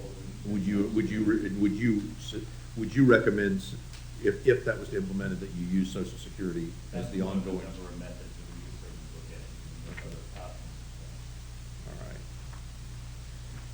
John, a couple of times you have said that you did not believe that the task force addressed benefits. I haven't quite understood that, because when I read the report, I thought there were some benefit recommendations. They made some, Okay. But in another area, they shied away from it. The Shy Commission moved away from it, no pun intended, to Chairman Shy, because of the deference they gave to Judge Wallace in his ruling, which is under appeal. Sure. And maybe reversed. One of the proposals that they have made on the unfunded liability is one that I know that's been discussed a lot of places, and that is that if certain agreements were made, part of the agreement would be that the 175, 185 chapter funds, 50% would be remitted, I don't know if that's the right word, remitted to the city to be part of their payment towards reduction of the unfunded liability. The 175, 185 monies, as I remember your discussions, and if I'm wrong, just tell me I'm wrong, or if it was Flossner or whatever, but there's the issue there about enhanced benefits, or for enhancement of benefits. Does reducing the unfunded liability, in your view, does that constitute an enhancement of benefit? No, sir. Okay. city. may be only. good- it may be good I'm just- for- I'm not trying to cause trouble. It's I'm just trying to get certainly these good places for where the they need to be. plan and good for the city, but it's not nothing you can go to the public store and get a loaf of bread with. Okay. I threw this out there knowing there's gonna be a reaction. And again, We're gonna be this upset. this has been obviously talked about some in the task force discussions, but obviously the city has a different legal interpretation from our pension counsel, Mr. Lynn. The Jacksonville Police and Fire Pension Fund, I think along with one other, is specifically deemed to comply with the provisions of chapter 175 and 185. Obviously, both as a result of that, perhaps, and through previous agreements, there have been a variety of uses of the chapter funds. Our position is certainly that this suggested use is consistent with 175, 185, and why they need to comply. And Mr. Lynn's previously. And so you think that the 175, that the city's position, the 175, 185 money, if an agreement were to be reached, if it were to be reached, that using a portion of that money, in this case, I think half of that money, towards reducing the unfunded liability, still would be a qualified usage under because of the opinions you've had? Correct. And you don't agree with that, I take it? Speaking to the half of benefits that aren't already going to base benefits, that's correct. They're going to enhance that. No, I don't agree with it. Here's why. Throughout the city's presentation and the task force, they keep talking about current employees pay 7%. 7% is taken out of the employee's salary, and that's a correct statement. But an additional 4% is paid over to the pension fund out of the 175 and 185 money. 7 and 4 is 11. It's not 7. And no amount of mathematical trickery can say, we've taken the money from you, but we're going to pretend we didn't, and you're only giving us 7%. Now, those monies, Currently, if I remember right, those funds were committed for some of the benefits.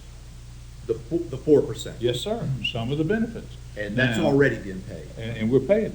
But now, when you have a new employee come in here who's not going to get that benefit, you can't take his portion of the 175 and 185 money and say, "Shh." It's just the statutory words are extra benefits. And they go on with the most recent change to describe what extra benefits are. And there's we have some issue with some of the money that's currently being paid, but we want to use that to help solve this whole problem in total, you know.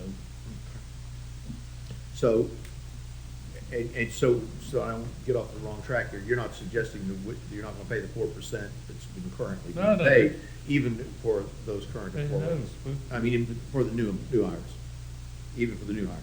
Well, it depends on what we wind up in agreement. Okay. No new hires right now that have a different benefit level.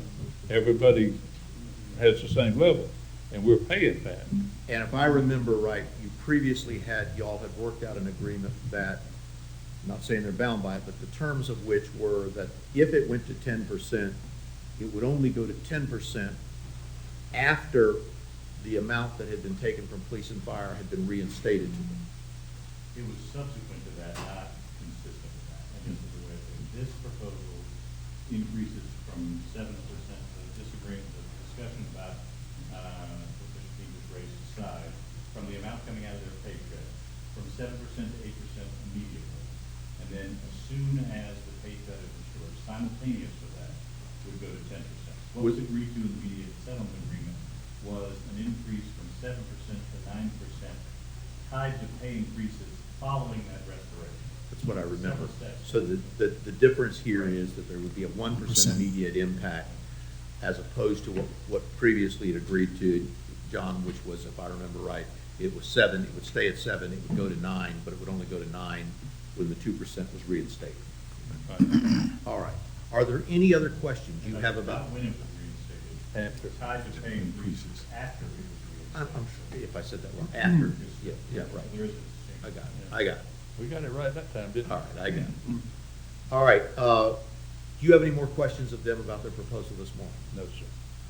Do you have anything else that you are prepared to, I really would like the first focus this afternoon to be on the issue that I would like to remove, we've got retirees out, I'd like to get new hires out, and then I'd like us to focus this afternoon on areas of governance that we can agree on, and it seems like we could agree on something as it relates to this fiscal advisory committee, or whatever terms you all arrive at.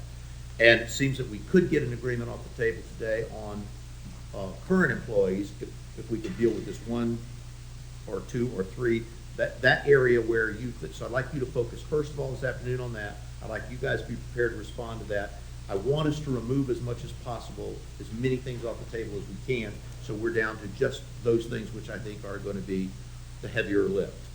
Now, as we move forward, and we tentatively agree on it, Yeah. step by step by step, it's all predicated on the final agreement. We want to make sure that Absolutely. clearly on the So record there's here. no games being played. There's no partial agreement here.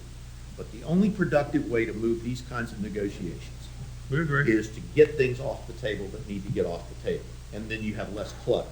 If we remove those things, I understand everything is a TA.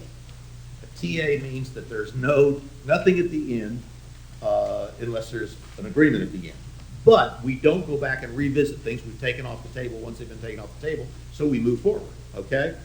So let's try this afternoon to be, John, I'll expect, it's kind of in your ballpark to start the afternoon, but I want you to address right away the Fiscal Advisory Commission efforts and what they say and how you think we might be able to work those together.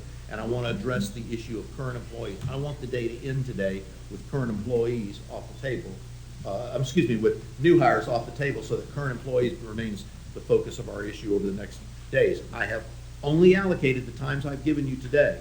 That means we can't spend a lot of time posturing with one another or speaking to a larger audience. We just got to get down and get these things off the table, get an agreement. Everybody tells me today they want an agreement. The way to get an agreement is agree, all right? Let me ask just a question before Sure. we come back to 315. Skinner, are you going to sort of specifically address the computation issue you raised for new employees? The one that I got wrong. I certainly remember that discussion. It was a bit of an 11th hour difference in interpretation over how that could be computed. If you wouldn't mind leading with that to sort of show us your views on that computation issue, we'll obviously be prepared to address it. Sure. Okay. With that, I think we'll break for this morning. I'm not going to waste any time. Please, guys, be back in your chairs at 3:15. Let's make our time work. 3:15 back here. I am on my cell phone for either side. If anything you want to talk to me about. John, I am going to talk to you. I'll tell you the other side. I'm going to talk to John on a few issues because it's his turn up next. Any questions that haven't been asked that come up as you review this stuff, feel free to lead with questions this afternoon. You guys will be responsible. Mr. Mayor, thank you for being here this morning. Gentlemen, let's break and we'll reconvene in this room at 3:15.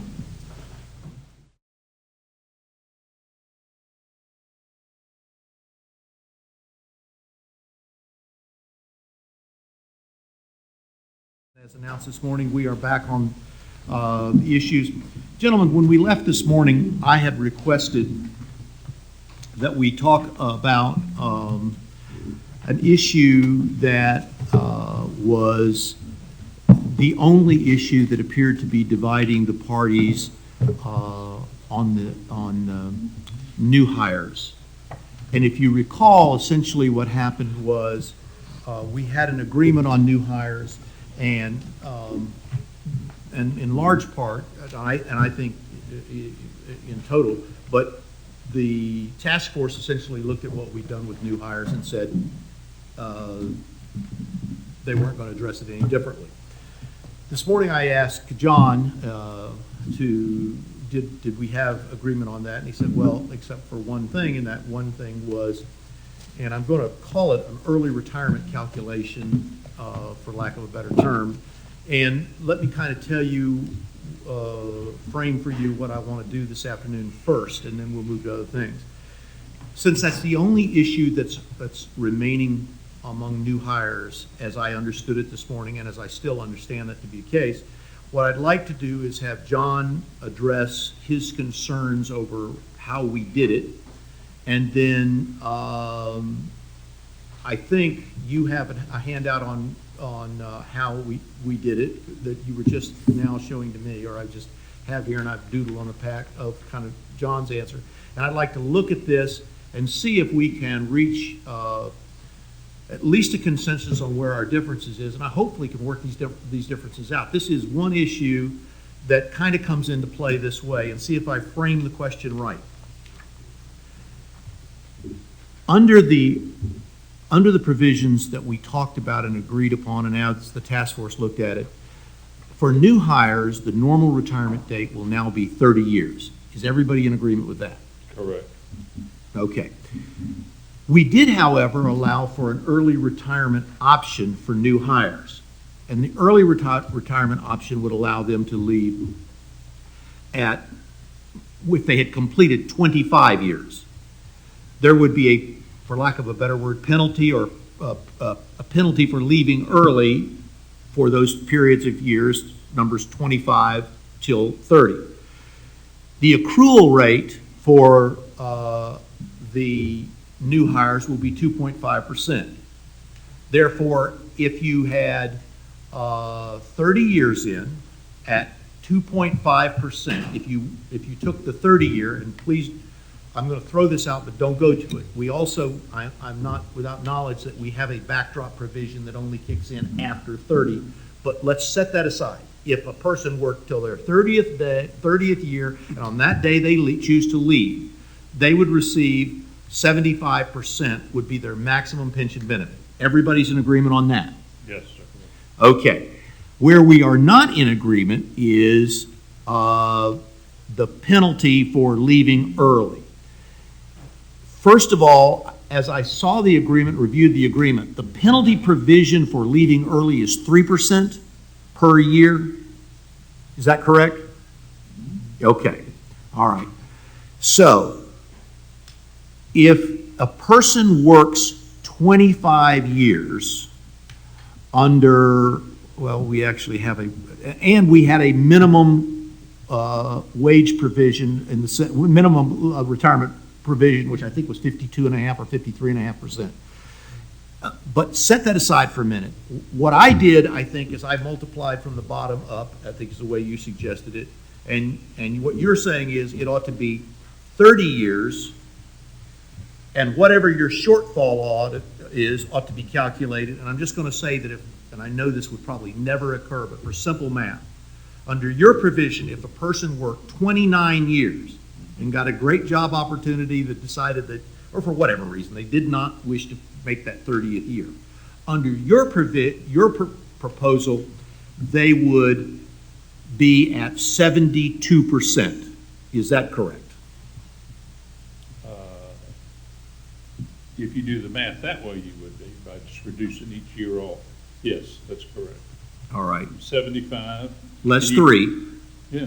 So they would be at 3. But that's what the whole argument is. Okay. If you earn 2.5, how can you penalize them for 3? That's what it's all about. Oh, I understand that. I will tell you that I thought the agreement penalized them at 3%. Is that not correct?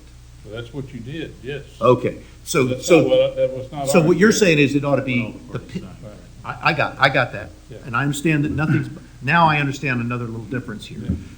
Tell me the number, John. Do you propose that it be at 2.5%? In the previous agreements, where the maximum pension benefit was 80% at 32 years. Right. If you left early, it was reduced 2% for each year, going down to a maximum of 56% at 25 years. And so we were thinking of the 2% reduction. Okay. But at the most, if you leave a year early, it can be 2.5. How can it be 3? Okay. If you didn't earn 3, how can you lose 3? Okay. So your proposal would be the 2% or the 2.5%? Well, let's start with 2, and if we don't get that, we'll go to 2.5, in the interest of expediency. Well, how about in the interest of we're at 3 and you propose 2, I want to look at 2.5 for a minute. Under your provision, let me see if I have it right. Okay. At 2.5, would it be under yours? And remember, if math had been my strong point, I'd been in another college. Under your provision, it would be 72.5 for the guy at 29. Is that correct? If we did 2.5% under the way you would have it calculated. Right. All right. 2.5 from 75 is, So if they left 2 years early, they'd have 70%. 70%. All right, that's your proposal. Now, let me flip back to the way you guys calculated it for a minute. And the way I promise you, I do remember this was something that kind of got wrapped at the end, and I'm not sure that I ever wrote this out as well as it's written out now. Your provision, just for a moment on the early retirement, what you have right now, and Joey, I'm kind of addressing you just because I know you know the numbers here. Using the way we calculated it before, we had a floor of 53.5%. Is that correct? Yes. And the floor was that basically we arbitrarily created a floor because the number doing the strict math at 3% would have put it below 50% after 25 years, and I think we generally didn't agree with that. So that's how we ended up with it. As you have it, as it is done now, at 29 years, if a person completed 29 years, it would be 69.5% would be what they would receive. Correct. And under you have it, it would be 72.5%. So that's the difference right now in the consequence of the respective calculation amounts, correct? Am I wrong? For 29 years, that seems For the right. benefit of the public, would it be helpful to put that up on the PowerPoint? Yeah, I think we should put it up. Yeah, just put it so up. we can- Yeah, put it up, please. Whoever's, yeah, there it is, right there in front of us. Yeah. Let's Okay. go through it. And why don't you, Joey, just because I keep kind of talking to you guys, and really that is my job, but Before you get started, let me say one thing. There's an important policy goal here, and the reason this was crafted the way it was. We originally did not have an early retirement provision because, as to the sheriff and the fire chief's concerns about a stable workforce, longevity in the workforce, we agreed to one under the idea that we would have a system that did not overly incentivize early retirement, which is kind of how we landed in the compromise we landed there that everyone signed to. But Joey, I understand explain that. Well, just simply, our rate of mediated settlement agreement and our thinking on this, just to use the example of a 25-year employee who's leaving at the earliest possible opportunity within the early retirement window between 25 and 30, take the 25 years worked times the 2.5% accrual rate, and you get 62.5. The penalty is 5 years times 3%, which is on page 5 of the mediated settlement agreement. So you reduce the 62.5 by 15 to get 47.5. As Mr. Smith stated, 53.5% was agreed to as a floor. That impacts years 25 and 26 of service. For years 27, 28, and 29, you get above the 53.5% floor. Same philosophy, though. You take the years worked times the accrual rate of 2.5%. You subtract out the penalty, which is 3%, times the number of years worked, and you come out with the percentage to use in the formula for calculating benefits. So that's the way we understood this. let me kind of, and I'll throw this to both sides for purposes of our conversation, because I kind of now, all this is a little back in my mind. The reality, and I couldn't remember until I was just reminded as we started this meeting, when the task force did their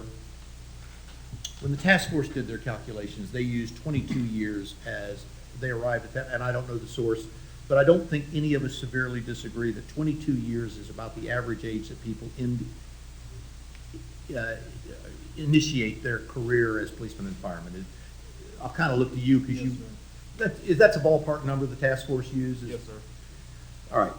So the reality is that for the guy or woman that comes in at 22 years, if they work 30, they're 52 years old. If they work 25, they leave at 47 years. If they leave at 52 years, if they leave before 30, they boot themselves out of the backdrop opportunity, which they could still complete by the time they were 57 years old, correct? Okay.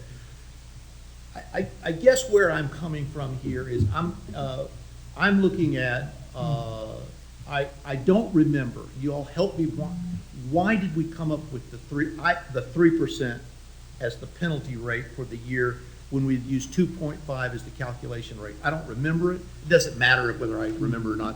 Just tell me the rationale, because when I looked at this earlier today, and I did see the 2% was the old number, but what it made sense to me was that the 2.5% was the accrual rate. Why did we raise the accrual rate for the I'm going to use the discount rate. I know that's inarticulate, but why is the penalty rate higher? I think you might be sort of using apples and oranges Okay. a bit. I think the goal was to arrive at a rate that would, again, have the incentive structure correct as we move forward, to encourage people to work the full 30 years, to give them the opportunity to leave between 25 and 30 years. But that number was set and agreed to by both sides in the agreement. And of course, that floor itself represented a compromise to make sure that even as people are leaving early, they were not overly incentivized to do so. Well, and I guess I agree with everything you're saying. What I'm trying to say is that as I recall the situation, and of course, I want to warn both parties against, much as I want us to stay with things we've agreed to, is if we stay just with what we agreed to, there's lots of things we've got on the table that we'll never get to, and we can't do that. What I am suggesting is as I think about this, and I commend the city to think about this a minute, it seems to me that there is a tremendous, the incentive against leaving early, and I don't know the numbers, but I gotta believe that people who have put in their 25 and are going to stay to 30 because there's so much benefit to stay into 30. A, there's no penalty to stay to 30, and number two, by staying to 30, you are eligible for the additional benefit that you can get from your potential participation in backdrop. So if the idea was that we don't want people leaving at 25, 30 is going to be the normal year. 30 I can't envision, of course we won't know this for another 25 or 26, 27 years now, but I cannot imagine that you're going to see people leaving after 25 or 26 or even 27 years, because what you give up is you give up the difference between no penalty for the rest of your life and you're a young retiree, and the benefit of being eligible for a backdrop, which can be a substantial benefit in and of itself. So I'm just trying to see if there's a middle ground here.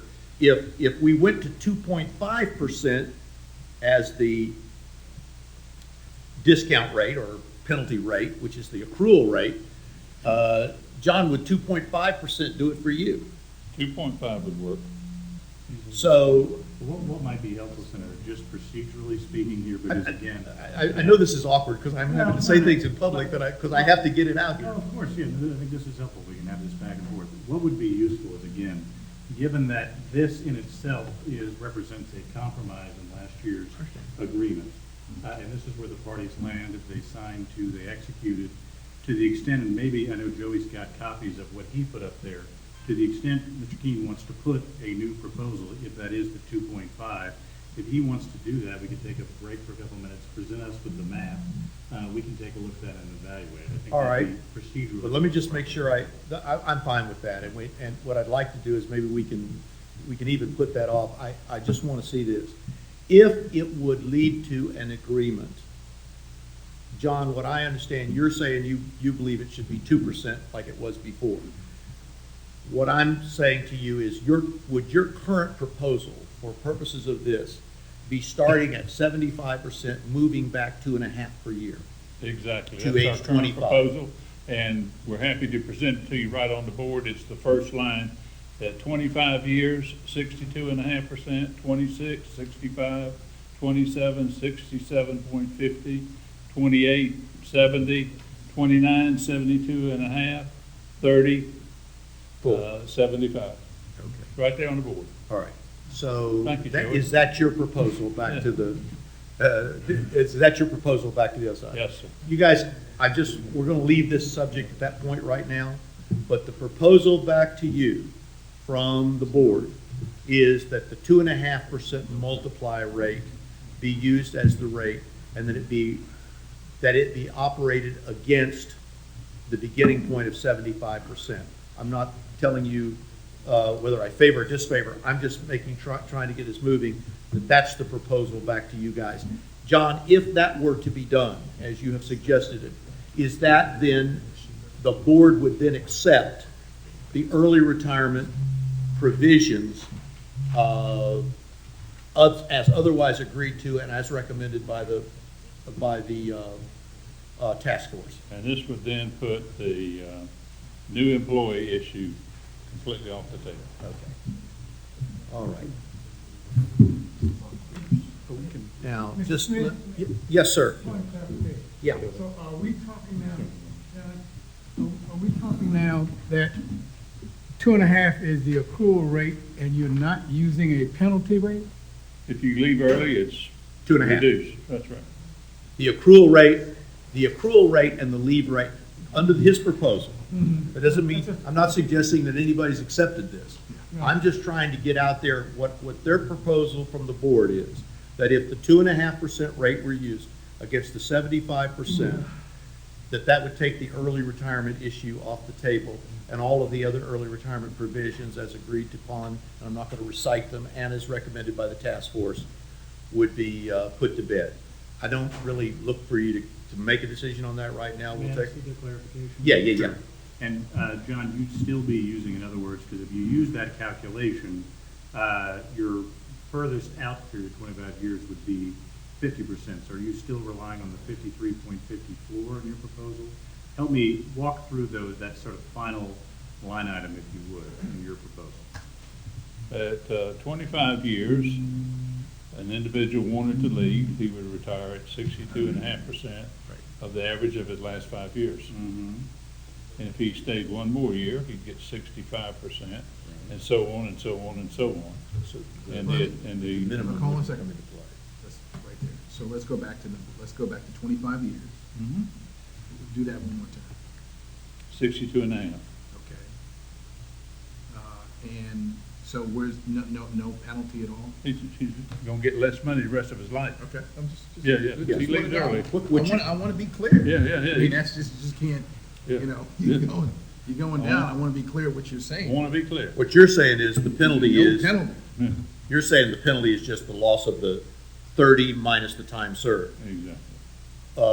That's the prosecutor every time served.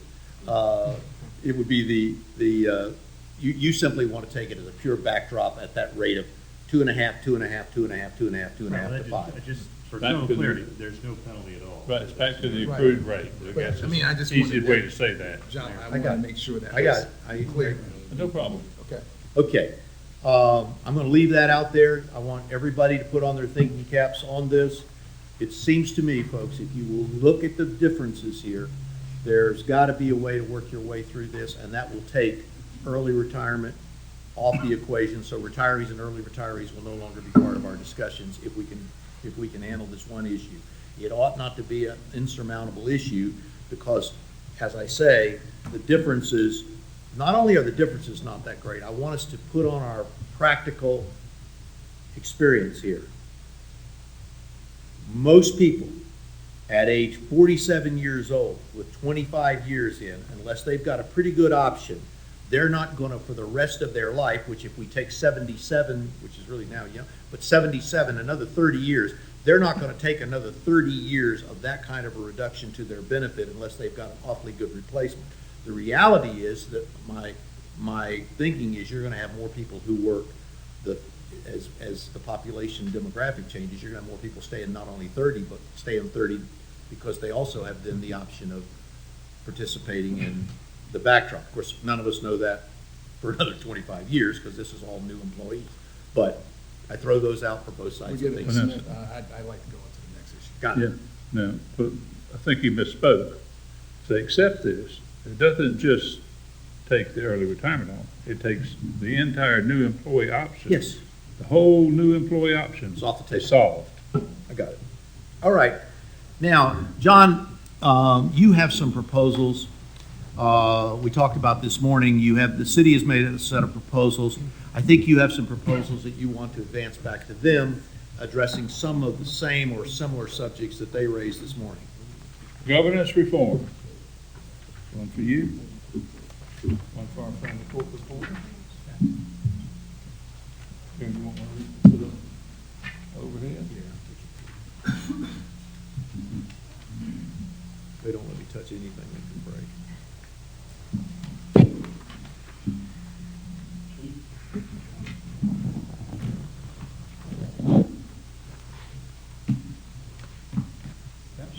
only got one page. Thank you, thank you.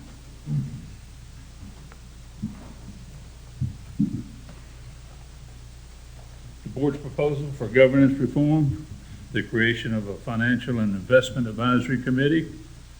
We recommend that the municipal code be amended to authorize the police and fire board to appoint a financial and investment advisory committee consisting of 5 persons who will be charged with advising the board on financial matters, investment strategy, and policy.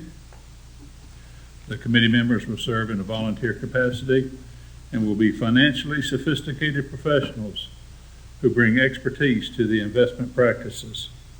The criteria for service will include knowledge of and experience and familiarity with portfolio and pension fund management, institutional investment, and fiduciary responsibilities. Members of the advisory committee must be residents of Duval, Nassau, St. Johns, Baker, or Clay County. Members will be nominated for service by the board, confirmed by a majority vote of the city council. They will have a term of 3 years with the possibility of 2 additional consecutive 3-year terms. The initial terms will be staggered as recommended by the task force, with 2 persons to serve an additional 2 years and 3 persons an additional 3 years. The Financial Advisory Committee shall annually elect the chairman and a secretary from its members. The pension board will provide administrative support to the committee. That's our proposal. Okay, for just purposes of my own reference, I'm looking at page 4 of the executive summary, and I have not, of course, had an opportunity to do a side-by-side, but Mr. Smith, I can probably help with that. Yeah. Pages Tell me. 22 and 23 of the full report, same thing. the number 1 governance recommendation of the task force was this particular committee. The difference appears to be, and I'll let anyone conduct their own side-by-side, that was a 3-pronged recommendation. This appears to be most, not all, most of the first paragraph of that 3-pronged recommendation as it relates to the financial investment advisory. Okay, so paragraph 1 of Financial Investment Advisory Committee reforms, which is about a quarter of a page on page 22. John, as far as you know, are there any differences between, and I know everybody will have to do this, but do your governance reforms adopt the governance reforms reflected in paragraph 1 of the task force report? Chief Hand, you said that was on page 23? 22. 22 and 23, John. Yeah, 22 is where the paragraph I think you were referencing is. It's about, Well, in the second paragraph on page 22 of the recommendation, they talk about these folks will be fiduciaries and required to undergo periodic fiduciary training and shall submit Form 1s, and they had a lot of things in there that we didn't think a lot of people would like to do, coming down to help you for free. So we left some of that out. I think my question was, though, just to be sure, holding on that thought for a second, is paragraph of the governance reform, is your proposal the same as reflected in the task force first paragraph? It's the essence of the first paragraph, right? Do you agree with that, Chris? No. I mean, I think there are many similarities. I think there are some differences. For example, Tell me what in they the are. task force recommendation under paragraph 1, it says that these folks will be charged with advisory oversight to the JFPF board on financial matters, actuarial practices and assumptions, investment strategy and policy, and the selection of outside financial services providers, including investment managers and advisors. So, and I don't want to mischaracterize this, the scope of this proposal is more limited in terms of the role of this advisory committee than the scope that is recommended by the task force, which is, of course, what we moved as a proposal this morning. Got it. Okay. Okay, how about the criteria? Are they the same? The criteria for service? I I'm trying believe to- those are also,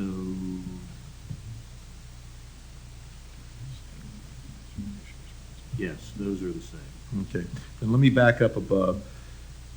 I'm trying to hold one finger on one place and look at the other. John, the financial advisory shall be financially sophisticated professionals who bring expertise to the fund's actuarial needs, fiscal operations, investments practices is your proposal. The language, excuse me, is the language that's in the task force, I'm sorry. Yours says on financial matters, investment strategy, and policy. I'm assuming that you read that, Chris, is that theirs is, if I use the term, more narrow than the task force? Correct. In what is not encompassed in theirs that is encompassed in the task force, in your view? Again, the task force has a broader scope of oversight, also what appears to be a broader scope of review and expertise in that, again, matching up first paragraph to first paragraph. The task force requirements or oversight in both of those categories appears to be more broad. Okay. Second paragraph is which are, John, as I understand it, the second paragraph, you did not incorporate that in yours because you believe that these are volunteers and that this many restrictions would provide a disincentive to people who would otherwise volunteer for service. Correct. And also, our proposal tracks the language in 215, which created the Investment Oversight Committee for the Florida retirement system. Florida Statute 215. Right. We're looking for financial advisors, not actuaries. That's why I left the actuarial part out. Actuarial requirements are dictated in the Florida statute, so we don't need anybody to come and say, the actuary needs to be enrolled. We already know that. We captured the essence, what we believe of their recommendations, as well as the requirements of the Florida statute in our proposal here. And I may be misremembering from the task force, so I want to go back and review that video. My memory was, Mr. Keene, this language in point number 1 was language that you and Chairman Shai had worked on together and agreed to. Again, these are just recommendations the task force was making, but that you worked collaboratively on the language framing up the Financial and Investment Advisory Committee. Again, I may be misremembering, but that is my memory. Is that memory incorrect? It's memory is well served, but I did meet with the chairman, and I recommended the creation of the Financial Investment Advisory Committee, patterned after the one in Tallahassee. You'll recall at one time they wanted these people to come in and review all the RFPs, and I told them the last time we did one, we received 134 responses. Now, if you 5 were serving on this Financial Advisory Committee, and you had to come down there and look at those 134 things, we estimate that it'd take 6 weeks, 8 hours a day, 5 days a week to do it. You just simply are not going to get people to take that much time away from their business. And so we said, you know, we want the people to look and see that we're going in the right direction. And that's our proposal. So the language that's in here, because again, my understanding of memory was that this language was the product of a collaborative effort between you and Chairman Shai before it was put before the task force. So my memory is that they voted on it sort of based on that background. Again, I entirely could be wrong, and I'll go back and review, but that's my... Fine. I did speak with him many times about it, recommended changes to it. The task force did what they did, and we have now presented an alternate proposal to that. I just want to make sure I'm clear in my No, memory. that's fine, no problem. So tell me why they have financial matters, investment strategy, and policy. I mean, you have, John, and they have who bring expertise to the funds, actuarial needs, fiscal operations, and investment practices. What is as I read both of them, what is the big difference you see between those two things? What's the actual difference? That's what I'm getting at here, guys. We don't see any essential difference. It's just a little bit cleaner. Okay. We think. I want you to focus on actuarial needs for a minute. I mean, this certainly does not suggest or tell people they have to be an actuary to be on this thing, and I don't think anybody thinks we're going to get 5 volunteer or actuaries. I mean, is there something about the actuarial needs, fiscal operations, and investment practices? Does that phrase, tell me what gives you indigestion about that phrase? Actuarial practices and assumptions would require detailed review of thousands of pages of financial and statistical information. There is one actuary for the pension fund, Absolutely. and he has to make his reports in conformity to the rules and regulations of the Society of Actuary and the regulations of the state of Florida. No question. All right. I don't think anybody here questions any of that. Okay, that's why we took it out of here. Okay. And again, not to speak for the task force, but having some understanding, I think they put that in, just one of the key educational components of that effort was just a kind of a better understanding of the key role that actuaries and actuarial science plays in these pension calculations. I can speak for several of us up here that we feel like we've earned sort of many PhDs in actuarial science over the last couple of years. I think the idea being to, again, there are a variety of people from different walks of life who have some background and understanding who can kind of help sort of shape the funds or provide advice to the fund on shaping its actuarial needs. So I don't think the intent, as I recall, was not to require any actuarial expertise. It was to provide advice to help the fund shape and direct its actuarial needs. And I think that was the intent there. Okay. And I don't think anybody's suggesting that this committee is going to be the one that sets the assumptions. The assumptions are going to be set by an actuary according to the law. Correct. And everybody's in agreement. I mean, that's not what would be done by a financial advisory committee. The assumptions are going to be what the assumptions are, and the law will require, and the actuarial practices. Except it says actuarial assumptions. I said, again, I don't want to read what's not, who bring expertise to the fund's actuarial needs, fiscal operations, and investment practices. Actuarial practices and assumptions is right in there. Okay, tell me, Fifth line, just take me on down. the line that starts with financial matters. Oh, up here, advisory oversight on financial matters, actuarial practices and assumptions, investment strategy and policy, Exactly. and the selection of outside financial service providers, including investment managers and advisors. Do you agree that you think that's too broad powers for them? We got everything in there except the actuarial assumptions, Okay, that's the only difference. essentially. All right. Okay, and then the second paragraph, I think you've explained.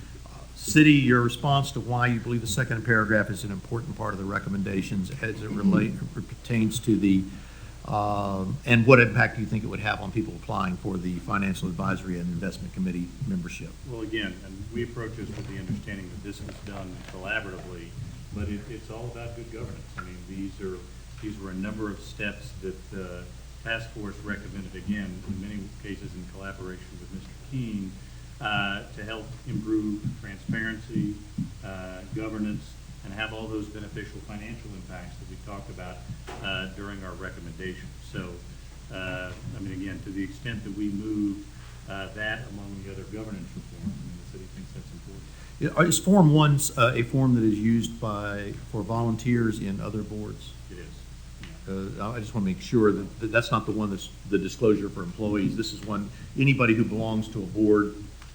Certain boards are required, typically elected officials, as you know, file Form 6. Right. Most most folks who are on doing board service and are required to do financial disclosure do a Form 1. And that's the short form disclosure? Correct, yeah, that's a little more general than the Form 6. And then the third paragraph, for general strategy matters, the Financial Advisory Committee will provide advice and recommendations to the board, which shall receive and act upon such advice and recommendations as the board in its fiduciary capacity shall determine. I take that to mean that the Financial Advisory Committee can make a recommendation, but the ultimate decision-making is entirely still with the 5-member board. And that's my understanding of the task force discussion on this Absolutely. subject as well. The board's That- responsible. That being the case, as it relates to the third paragraph of the Financial Investment Advisory Committee recommendation from, as set forth in task force, tell me, I mean, obviously, they can make whatever recommendations they want, including actuarial recommendations, but the board is going to make all the final decisions. So aren't you protected from your concerns of over-involvement of the Financial Advisory Board? I mean, obviously, you want the board, you're already working on that. Exactly, we've already selected and received 3 applications, and we're trying to get several more. Okay, so, I mean, is there anything objectionable in your view to that last paragraph? Following its review, the financial. It's all back in that actuary. I'm not gonna get into that actuary thing. Actuarial science, it's like the doctor. You know, when you're sick and you need a doctor, do you want a dentist? You want a podiatrist? You want a medical doctor? You need a cardiologist? We're looking for people to give us investment advice. That's where we make the money. And that's what we're looking for. And our proposal tracks the language from 215 for the state plan, which was what the original recommendation was. That's where we're at. But you, and I'm not arguing, but there's nothing in that provision that locks the board into doing anything other than accepting the recommendations. They don't have to agree with the recommendations. They don't have to make those recommendations the action of the board. They simply receive the recommendations for whatever value the board ultimately gives them. Am I wrong? And what good does it do to recommend that the actuarial assumption be changed back to 8.5 when there's not a Chinaman's chance? The state's going to approve it, and all it's going to do is put the pension board in conflict with their own advisory committee in an area that they don't have the expertise and shouldn't be over there doing. Well, and just to be clear, there's all sorts of assumptions that go, I mean, you're speaking to the assumption as to the rate of return, which is sort of an ultimate assumption at the end of the actuarial process. Correct. Obviously, you know better than anybody, there are a host of assumptions that go into actually conducting, and again, we constantly, our very talented finance shop is constantly reviewing those. So again, my understanding of what the task force recommended is not to sort of say, hey, you really ought to be at 8.2 as opposed to 7.0. It was to kind of, again, as Senator Smith implied, be a sort of helpful resource to the board in saying what types of actuarial, all those different assumptions that go into it. Do we have any suggestions or advice which you can take or not take? But it's just And we can do it with our proposal. We can ask them for that too. Let me ask you this, so that we're clear on one thing, and maybe, because my job is try to look for ways for you guys to consider ways to resolve this. If the language actuarial practices and assumptions was taken out of that Financial Investment Advisory Committee report that's on 22 and 23, if that language on actuary is taken out, do you otherwise agree with that entire proposal? Well, let's just temporarily pass this and get back to it. Okay, but do you know of anything else, though, that? I'm going to look at it again. All right. I'm not, no sense in talking about this anymore. Okay. We got it. Gentlemen, we got a long way to go, but we just can't read things to each other. We got to start also outlining, I just want to know, when you come back on this, John, tell me if there are other areas, other than the actuary, that bother you. If not, I'm going to bring you another written proposal. thank So you. then you know All right. where it is. You have another proposal for the We consideration did. of the team. We did. We have another one. We'll get them ready. I apologize. I should have been getting them ready while we were talking. Don't worry about it. We have many proposals.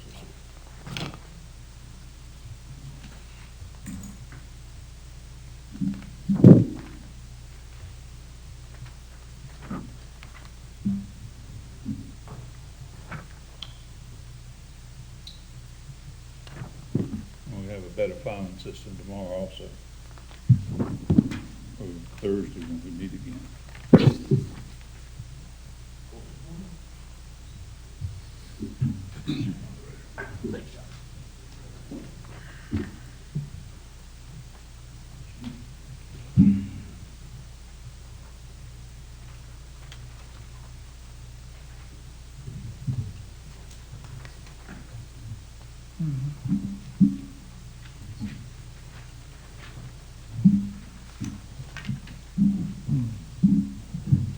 see when I sold papers on the street with going house to house. I can't make them slide like they should.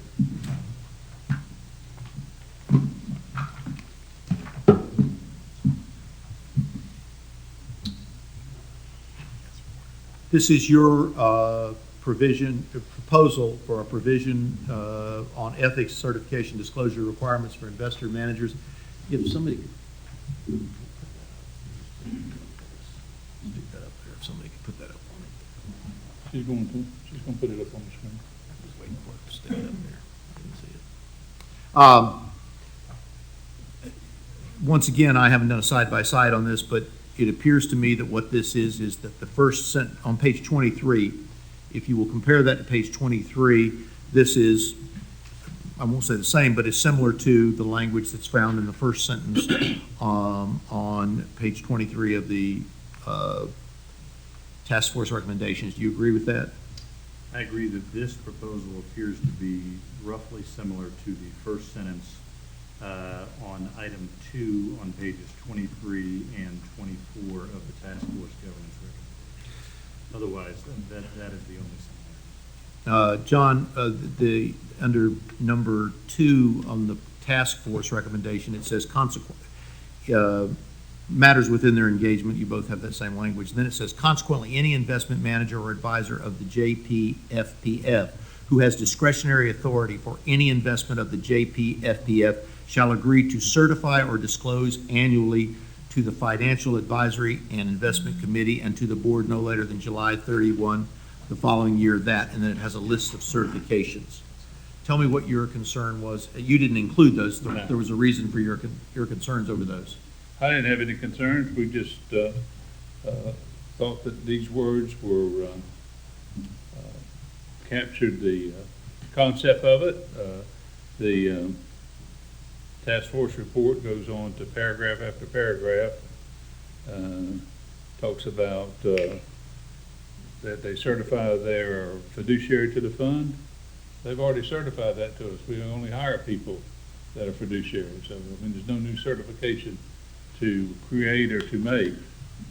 And they're required by the SEC and the investment oversight authorities to make their decisions in our best interest. I mean, you know, there's a lot of words here that they're required under their license to do. Okay. Again, just trying to probe into this, is there any specific thing required under these certifications that you object to? I know. It just is a lot of extra words that you still accomplish by saying that they have to do this. And same thing on the disclosures. Is there anything on the disclosure provision here that's not already required? No. Or is there anything on the disclosures that you object to? They already do all this. You know, all this stuff happens anyway. Our fund treasurer is sitting right here. He knows that. So John, let me just be clear. You just believe that it captures everything. Sure. That's what you're, That's what we're saying. You know. Any response from y'all on that? Well, I mean, again, this was the product of a lot of expertise from not only the task force, but also the two charitable trusts and Maven Municipal, which were involved in this effort. And again, I'll go back and review the task force meetings, but this was the product of sort of best practices at pension funds around the country to make sure that you have sufficient disclosures, transparency, been able to avoid any conflicts of interest. Again, this is all intended for the beneficiary, for the fiduciary benefit of the members, and obviously also for the taxpayers that go in as well. If these are all practices that are already being done, as Mr. Keene indicates, I can't see any possible harm in memorializing them to make sure that they're done in the future. So again, I think this is the result of kind of some best practices work that the task force did, and to the extent that people are already doing this, it seems like a good idea to do as Ronald Reagan would say, trust but verify, and memorialize that in language. One thing that I noted is a little bit of a difference in the recommendations from the task force, it says we'll meet, report regularly. John, you have report quarterly. Is there any significance? Is that just more defining the reporting? They make quarterly reports. That's already the practice anyway. Right. And the language there about report regularly, is that meant to differentiate? If you'll just read through it very quickly, you'll note that they will report regularly to the board. This says will report quarterly to the board. Apparently, the practice is quarterly now. I don't know that there's a tangible difference between quarterly and regular. Just want to make sure that everybody understands that. All right, anything else, John, on this that is basically I think you answered the mayor's question, that you see yours as summarizing the essence of it, and you all see it as just a restatement and a kind of a commitment to continue these best practices. Is that the difference right now? To continue and memorialize these Understand. best practices, yeah. Okay, John, you have another proposal for the, Carrying right on down onto their next recommendation of the task force, use of the general counsel.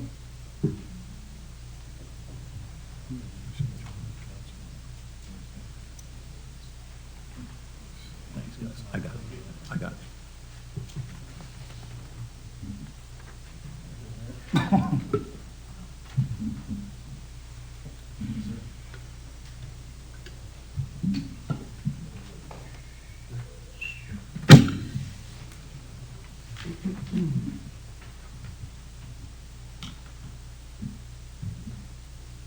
Number 3, use of the office of general counsel. While the charter gives the Jacksonville Police and Fire Pension Board the authority to employ separate counsel, the Jacksonville Police and Fire Pension Board may consult with the office of general counsel should it find that the board needs additional or separate counsel for specific purposes, including the nature of the work and the fee arrangement. That's our proposal. And that's in response to essentially number 3. Correct. Which appears on page 24. You agree with that? Yes, that's correct. All right. I'm obviously outside the loop on this issue. Tell me what's the difference, and B, what's really driving this train, Yeah, guys? and I think maybe Ms. Lagadera want to speak to this as well. She's here. Again, just to kind of procedurally, during the task force process, where there were multiple meetings in this room, there was discussion, I know, between Ms. Lagadera, Mr. Klausner, who's the attorney for the Police and Fire Pension Fund, Mr. Shy, and that my sense was this represented sort of collaborative language. But again, Ms. Lagadera can speak better to the relationship and kind of how that works. Give her first, I would give her. Thank you. Hello, Hey, Cindy, how are you? fine, thank you. The changes made from the task force were to bring the police and fire pension fund trust into alignment with every other independent agency and constitutional officers for the city of Jacksonville. When each of these were created, they were created subject to the charter of the consolidated government. And the consolidated government charter sets the city council and the mayor as running the government, and then creates the equivalent of subsidiary corporations with limited powers. That's how you address these what people refer to as conflicts. If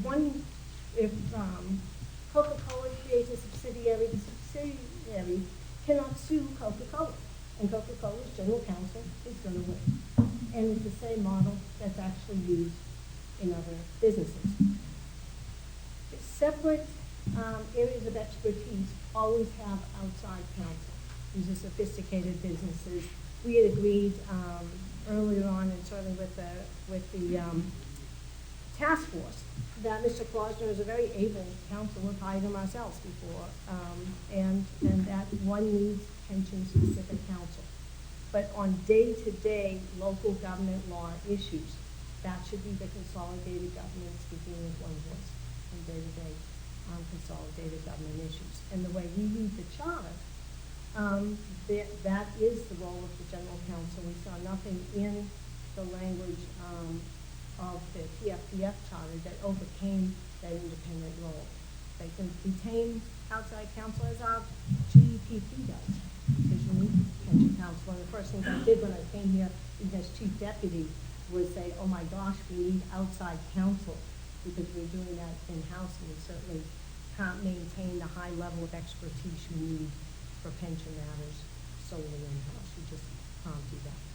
So we think this is just really to bring the trust in. They're not adversaries. There's one common goal. There's one common party, and ultimately the elected officials are responsible. John, tell me what you see as what is the issue that's driving? This is not something that was discussed, that No. I've been around discussions of, so I'm really looking at this for the first time. Tell me what and I think, what is the concern does the board believe that they have the independent right to hire independent counsel? The board believes that the charter says that, and that chapters 175 and 185 say that. And do you currently use the Office of the General Counsel at all, or does Bob, does Mr. Kloster's firm do everything, or is it a mix? It's a mix. We just concluded a successful case using one of the assistant general counsels and had a very nice and surprising recovery for assets of the fund. We're also using the Office of General Counsel on the case. I have to give a deposition on tomorrow. So some cases we use. Well, So, may I say, yeah, Ron, go ahead, I'm that sorry. That came out of the task force. After the task force, Mr. Klausner reached out. He sent us that first case, which we got recovered, was practically barking. But we thought, you know what, it's what we do, we got the recovery. Barking being a legal term. Oh, yes, you know what you mean. I mean, you look at it, if you could. I've had a few barkers. And so we got that in. And then the second thing, of course, we're gonna defend, I mean, we feel that sense of obligation towards the police and fire pension fund, towards Mr. King. If someone's taking his deposition, we should be in there defending him. He's part of us.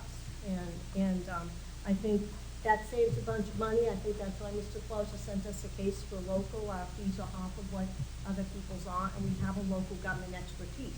So once you get out of the express pension expertise that Mr. Closer has, you really financially use it. And if you look at someone like JTA, who by general law specifically was created, has outside counsel, we do all of their litigation, we do all of their local government law, because it's cheaper for the taxpayer. So really, folks, and this is completely as an outsider, we're really talking about a matter of how to memorialize what appears to be a current practice, which is that you guys use, I know Bob does securities and all that, but I think of him as pension counsel, which is the context I've usually known him in. But you also use the general counsel's office for run-of-the-mill, I don't mean that in the pejorative sense, run-of-the-mill matters. How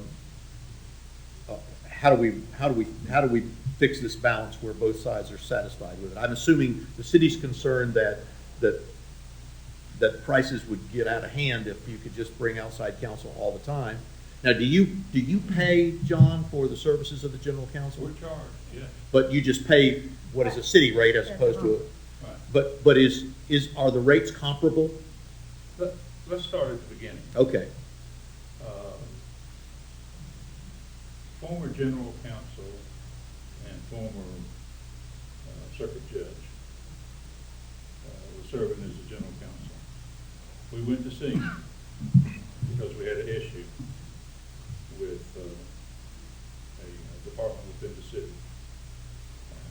He wrote us a letter and said that there were too many inherent conflicts and that he would not represent us because it was contrary to the principles and ethics and tenets of the Florida bar. He said, go hire your own lawyer. Now, did he mean on that case, or did he mean? He said, go hire your own lawyer. Okay. I was sitting there and I said, Judge, the statute says that you're our lawyer unless we want to go somewhere else. It doesn't give you the right to say, go away. He said, go away. He wrote us a very nice letter, and we went away. Now. So until that 25 time, years. did you use the general counsel's office entirely? We had to that time. Now, 25 years later, as we talked about this morning, when you have different people in here that want to do things different, but that's fine too. Yes. In the meantime, the legislature amended general law and provided that we should have our attorney. The general, I mean, 175 and 185? Yes. Well, we need to comply with 175 and 185, so that provision that is inapplicable, it's inapplicable to our specific charter. But I think, as you've mentioned previously, the language that came out of the task force was what Mr.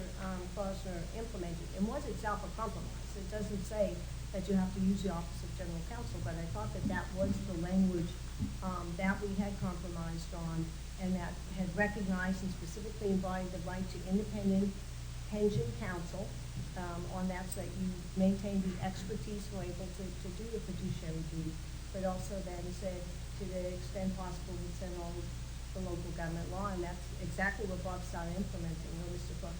Yeah, well, started doing. So I thought that that was a good, it made sure that they had that pension expertise, and put us in the place of really, looking out for them and maintaining that. It seems to me, guys, and once again, my job is not to tell you what to do, but it seems to me, listening to this and literally as an outsider on this, it seems that this is a fairly simple solution. The solution seems to be one of which the general counsel would be counsel on matters that could be termed as routine matters, and if special counsel is required for areas of specialty, the board is authorized, as it has in the past, to get to its own counsel. Is that wrong? Well, I guess what I'm just a little confused about, and again, I'm going to go back and review some of those conversations. My understanding is that this was the product, certainly the task force, I think, voted on this, believing it was the product of a collaboration between Mr. Klausner, Ms. Lacadera, and the PFPF in general. So, again, they recommended this, believing that this issue had been settled in the task force process, as with some of the other issues as well, but this one in particular. Again, I'm going to go back and review the video, but that's my memory of how this ended up in the set of recommendations. It's not true for everything in the governance world, but for several, including this one, they believed this was a collaboration for which agreement had been reached. All right. Anything else on this subject? Cindy, anything else you want to say? I mean, I can embody that in a letter from the Office of General Counsel, which authorizes the detention of Mr. Klausner, and besides back Mr. Klausner's language in that, to put in the usual structure in which it has, without requiring any admission or anything. So there are other things we can put. Y'all put on your thinking caps. This doesn't seem to be that hard. It seems to me that it seems to be a pretty simple provision. The simple provision is kind of reflected here, which is that y'all recognize the need for special expertise, which the general counsel's office would not normally. I mean, I'm not being critical of this one. No general counsel's office would retain that. And on the other hand, matters that are of a course that the general counsel normally handles, there is both a savings and a continuity of. So I think we ought to be able to work this out. I can say that I know that Mr. Klausner has told me that while he wants to do the work that is within the realm of his expertise, and none of us question that, I don't think that he even intends to do every little thing that comes along, doesn't want to. So we ought to be able to work that out, folks, and that language should be pretty doable, and I hope both of you, or all of you, will come up with something on this so we can get that out of the way. Why don't you try to put something together and see if that'll work, because I don't think we're disagreeing here very much. I think we're making much more out of this than needs to be. I think the general counsel's, your regular lawyers and Bob Klausner or his firm, or those special, when you need a specialty lawyer, you're going to be entitled to one within the areas that your board deals with, which are essentially matters of pension and financial security. All right? Well, as you notice, as we're going through these things, I made it much more briefer than the wordier version that was in the task force report. I got that. All right. Something else for us? Selection of the board members. I know this will be an easy agreement.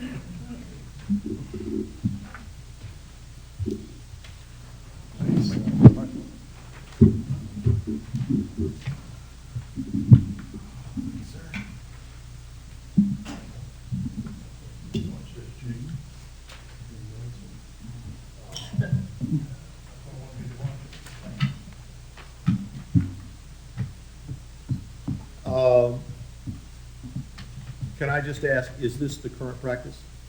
Yes, sir. I mean, your position is, the board's position is continue current practice. Correct. Do you agree that's current practice? This is the current practice.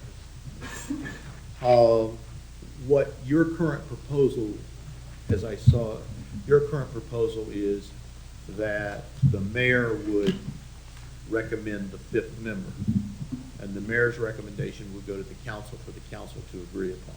Correct, that was the task force recommendation. I understand. And that's your recommendation, I understand. Let me ask this, and I'm not going to spend a great deal of time on this, I think it's pretty straightforward. But does that, in your view, create a 3-2 advantage for the city in the pension board? No, because I think that, that sort of just assumes that a city council or a mayoral and city council appointee won't exercise the independent fiduciary responsibility, which is their duty as a member of the board. I think what it does do is help make sure that the city has an adequate say in the governance of the police and fire pension fund, given that at present it's putting nearly $150 million annually into the fund, and has a number of other financial obligations that it's on the hook for. So, I think, you're right. I think the intent, Rod, this is one thing I really wanted. I talked to other mayors, and as a matter of fact, last year I hosted the mayors here, and we talked about pension, and one of the things, the question came up, well, do you have an appointment on the board? I said, no, that's unusual. I think some of the mayors sit on the pension board, some of them are very engaged. And so the whole goal is to say, okay, how do we make it fair and equitable? How do we make sure that, I'm the CEO of the city and I'm responsible for the budget, and we're putting all that money in the pension fund, we should be able to have an appointment. And I didn't see anything wrong with that. So the intent was to have a balanced approach, a fair approach to this process, and, the task force approved it. From the employees' perspective, do you think they're justified in seeing this as giving the city a 3-2 advantage?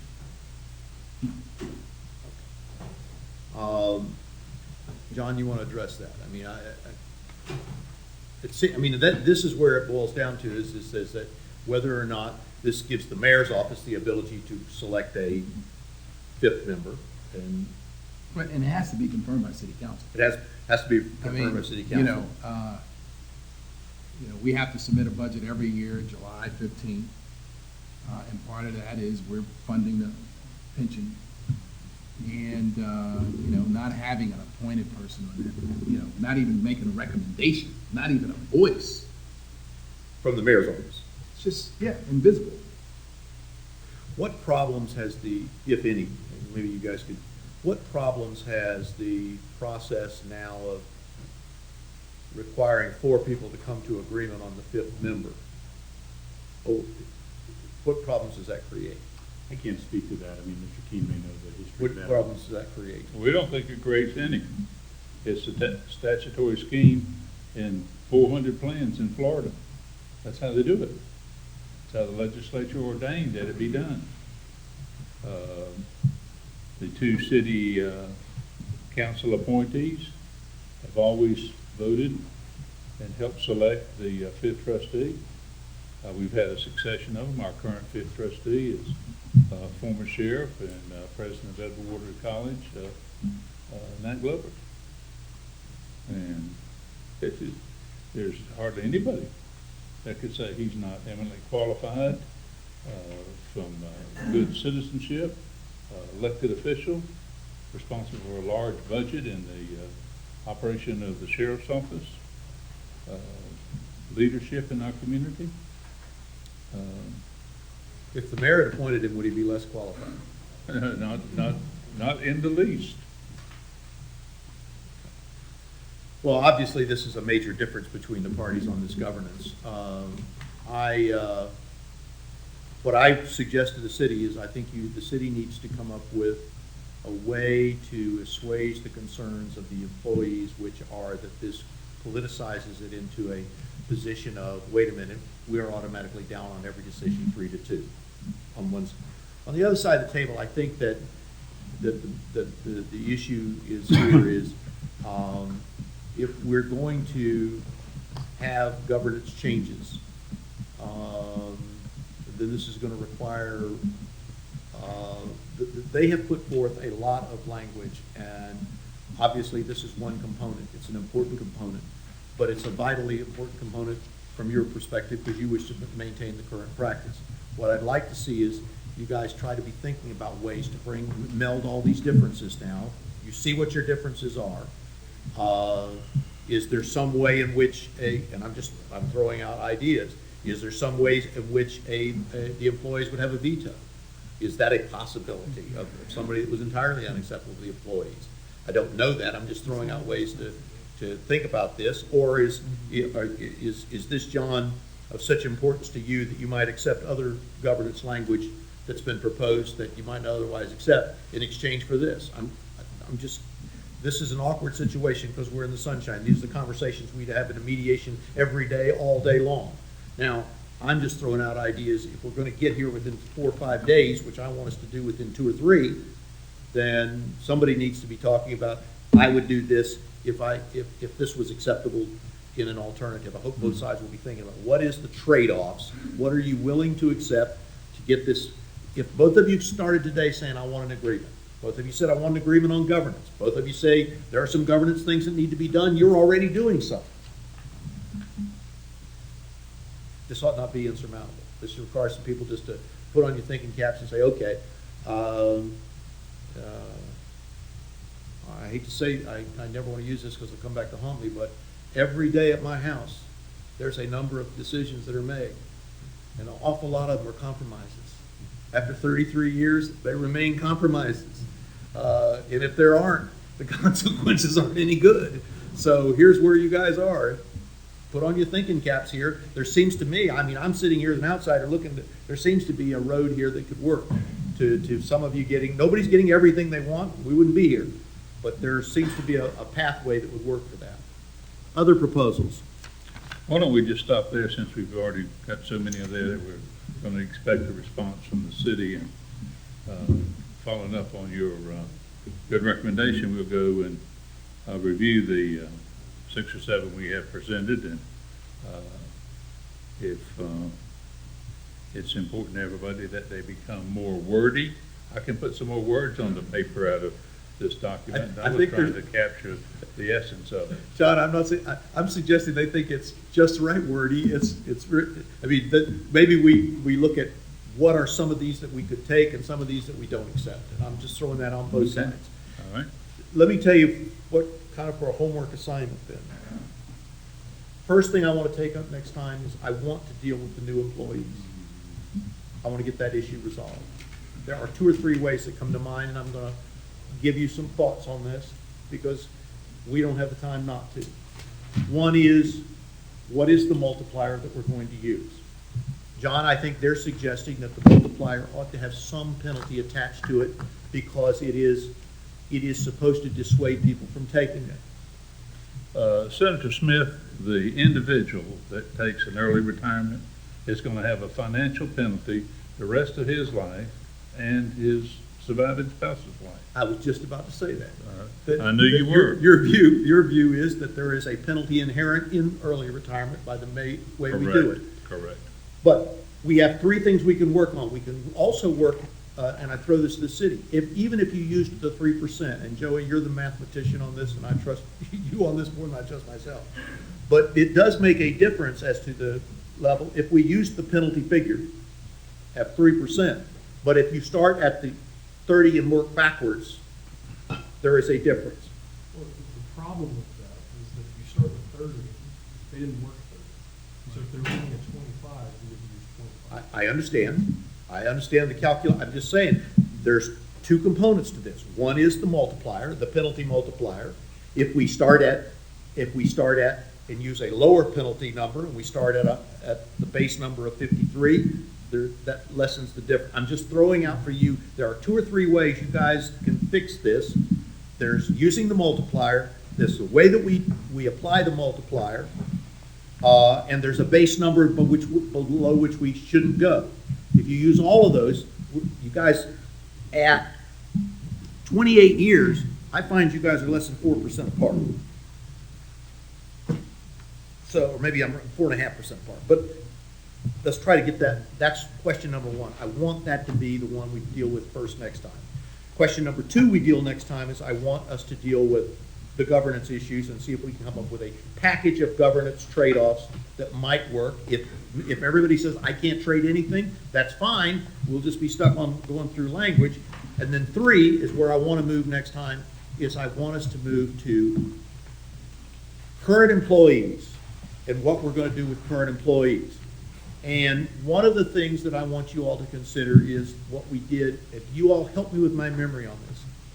Last time that we met, we talked about that the pension board would put up 8%. I don't remember what it was. It may have been 1%, it may have been 2%. The pension board would put up 8% of money, and the employees would put up a percentage of money, but the employees' percentage of money, I think it was 9%, but hold me if I'm wrong on that. The percentage of the employees didn't kick in until pay raise. Right.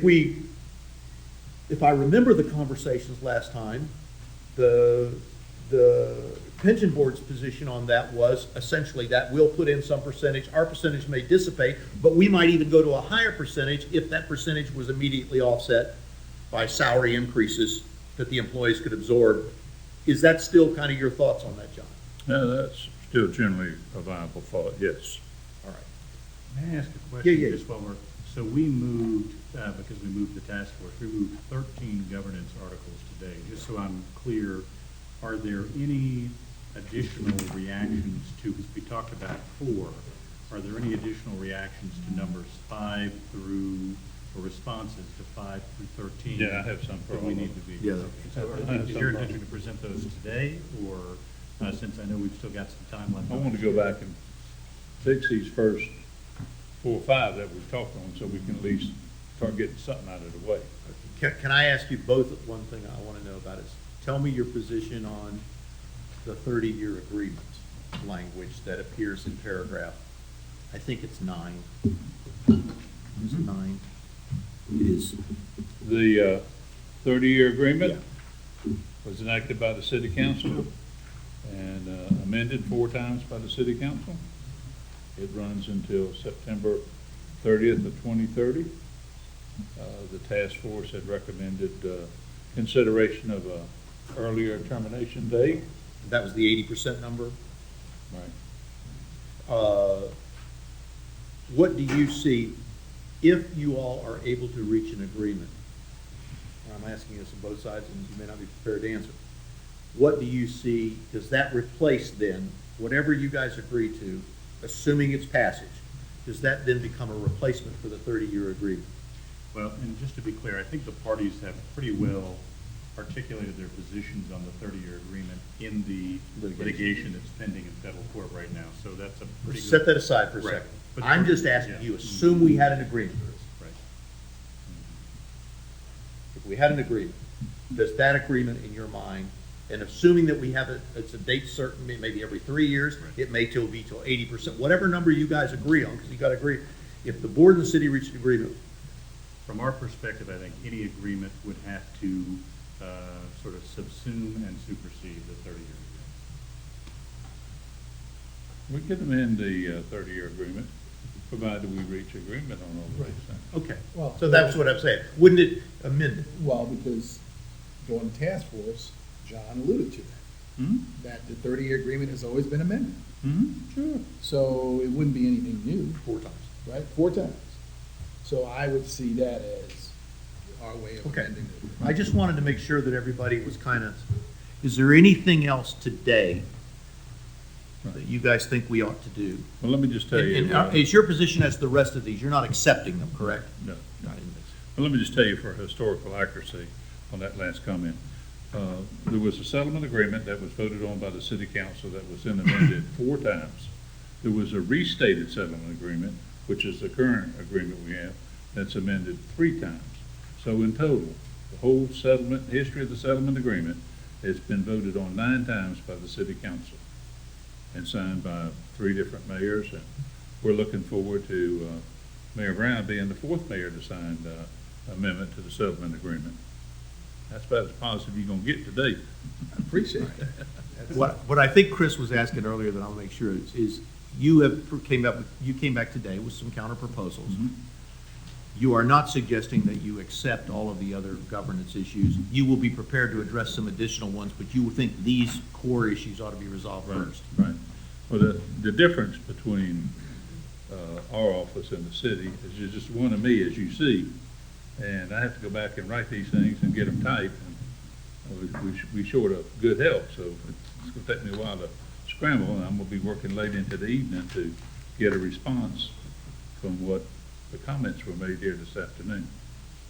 All right, Chris, Chris? make just a question request that might be helpful, and I think in the interest of trying to move things along, and one of the really positive things about these meetings is we can understand each other's perspectives better. I understand from the minutes of the board and from some of the meetings that I guess there's been some discussion about governance there. Would some of that information be obtainable, just to save you some time as well, online or elsewhere at the PFPF about the nature of those discussions? Yeah, I think the minutes are already online. Okay, great. But I'll make sure one's sent over to you tomorrow. Okay, thank you. One thought, just in preparation for our next meeting. If we have the proposals for governance that Mr. King you were thinking about earlier, is there any way we could have those today and we actually have discussions at our next meeting? You can have them as soon as I get them rewritten, but prior to the next meeting, yes. Well, I think we need, I don't know if we need some legal guidance on this. We had agreed to sort of set up a process where we were going to be trading proposals back and forth in this public venue, in public view. I just sort of want to. Yeah, let me, I kind of want to interject here. I totally agree that that is the better, easier, more productive way, in some ways. We have agreed from the outset to be bound by the rules of bargaining for the sunshine. I do not consider this collective bargaining, but I have to use that as kind of guiding me. Normally what we do is we make our proposals to one another here. I can make an argument that you could give it to one another and that we would say each has already been, but I worry about someone misinterpreting that as that we are bargaining off stage. I understand, sir. The intent was to see if we could actually have them here today, but again, if he doesn't want to, that's fine. No, I don't think he has, they're not all done. Yeah, I know that. they're not done. What I would like to do, guys, is to try to make sure all the proposals come across this table. I know that that is difficult. Somebody asked me today, do I think this can work? It absolutely can work. It happens all the time. We make large decisions in the public on very, very difficult subjects all the time. I just want to make sure that someone later, and transparency has its own value. So I think we should stay away from that. I agree with that. Okay. You'll bring everything we do to propose. Now, I will have discussions with each of you, but I will not carry offers to each of you. I may talk about your positions, and I may even talk about your proposals, but I will not talk about the other side's proposals in a mediator fashion, because that's not my role here. Everybody understand that? All right. Last thing, if I've said anything today that makes you think that I favored your side or disfavored your side or disfavored your side on any subject, I promise you, I do not care. I want you to reach an agreement. That's what I worked for last year. That's what I'm working for now. That's what I think the public hopes for out of this process. And I think that's honestly, from knowing all of you and speaking with all of you privately, I know that all of you would like to see this reach an agreement. To do that, again, you're going to have to go back and take a hard look at some of your positions and say, what can I do to get this done that gets this over with? We do things all the time that end up at times when we say, boy, I could have done better. I hope when this is over with, both of you will say, you know what, I could have done better. If both of you believe that, that means we got it about right. Now, I also realize that in a larger theater, it has to be something that you can go before a commission, and you can go before a commission, and you all can get council approval of, so we're not back here or with someone else. But please, we've got a day now to think this over. You've got some proposals. You've heard from one another. You know one another's concerns. This is not about winning. This is about accommodating within your own principles and protecting your own interest, I understand, making this thing work, all right? So let's put on our thinking caps and get this thing done. With that, is there nothing else for the order today? Thank you so much for keeping up with me. I know I talk too rapidly. We'll meet 10 a.m. on Thursday. Thank you. Can I talk to you?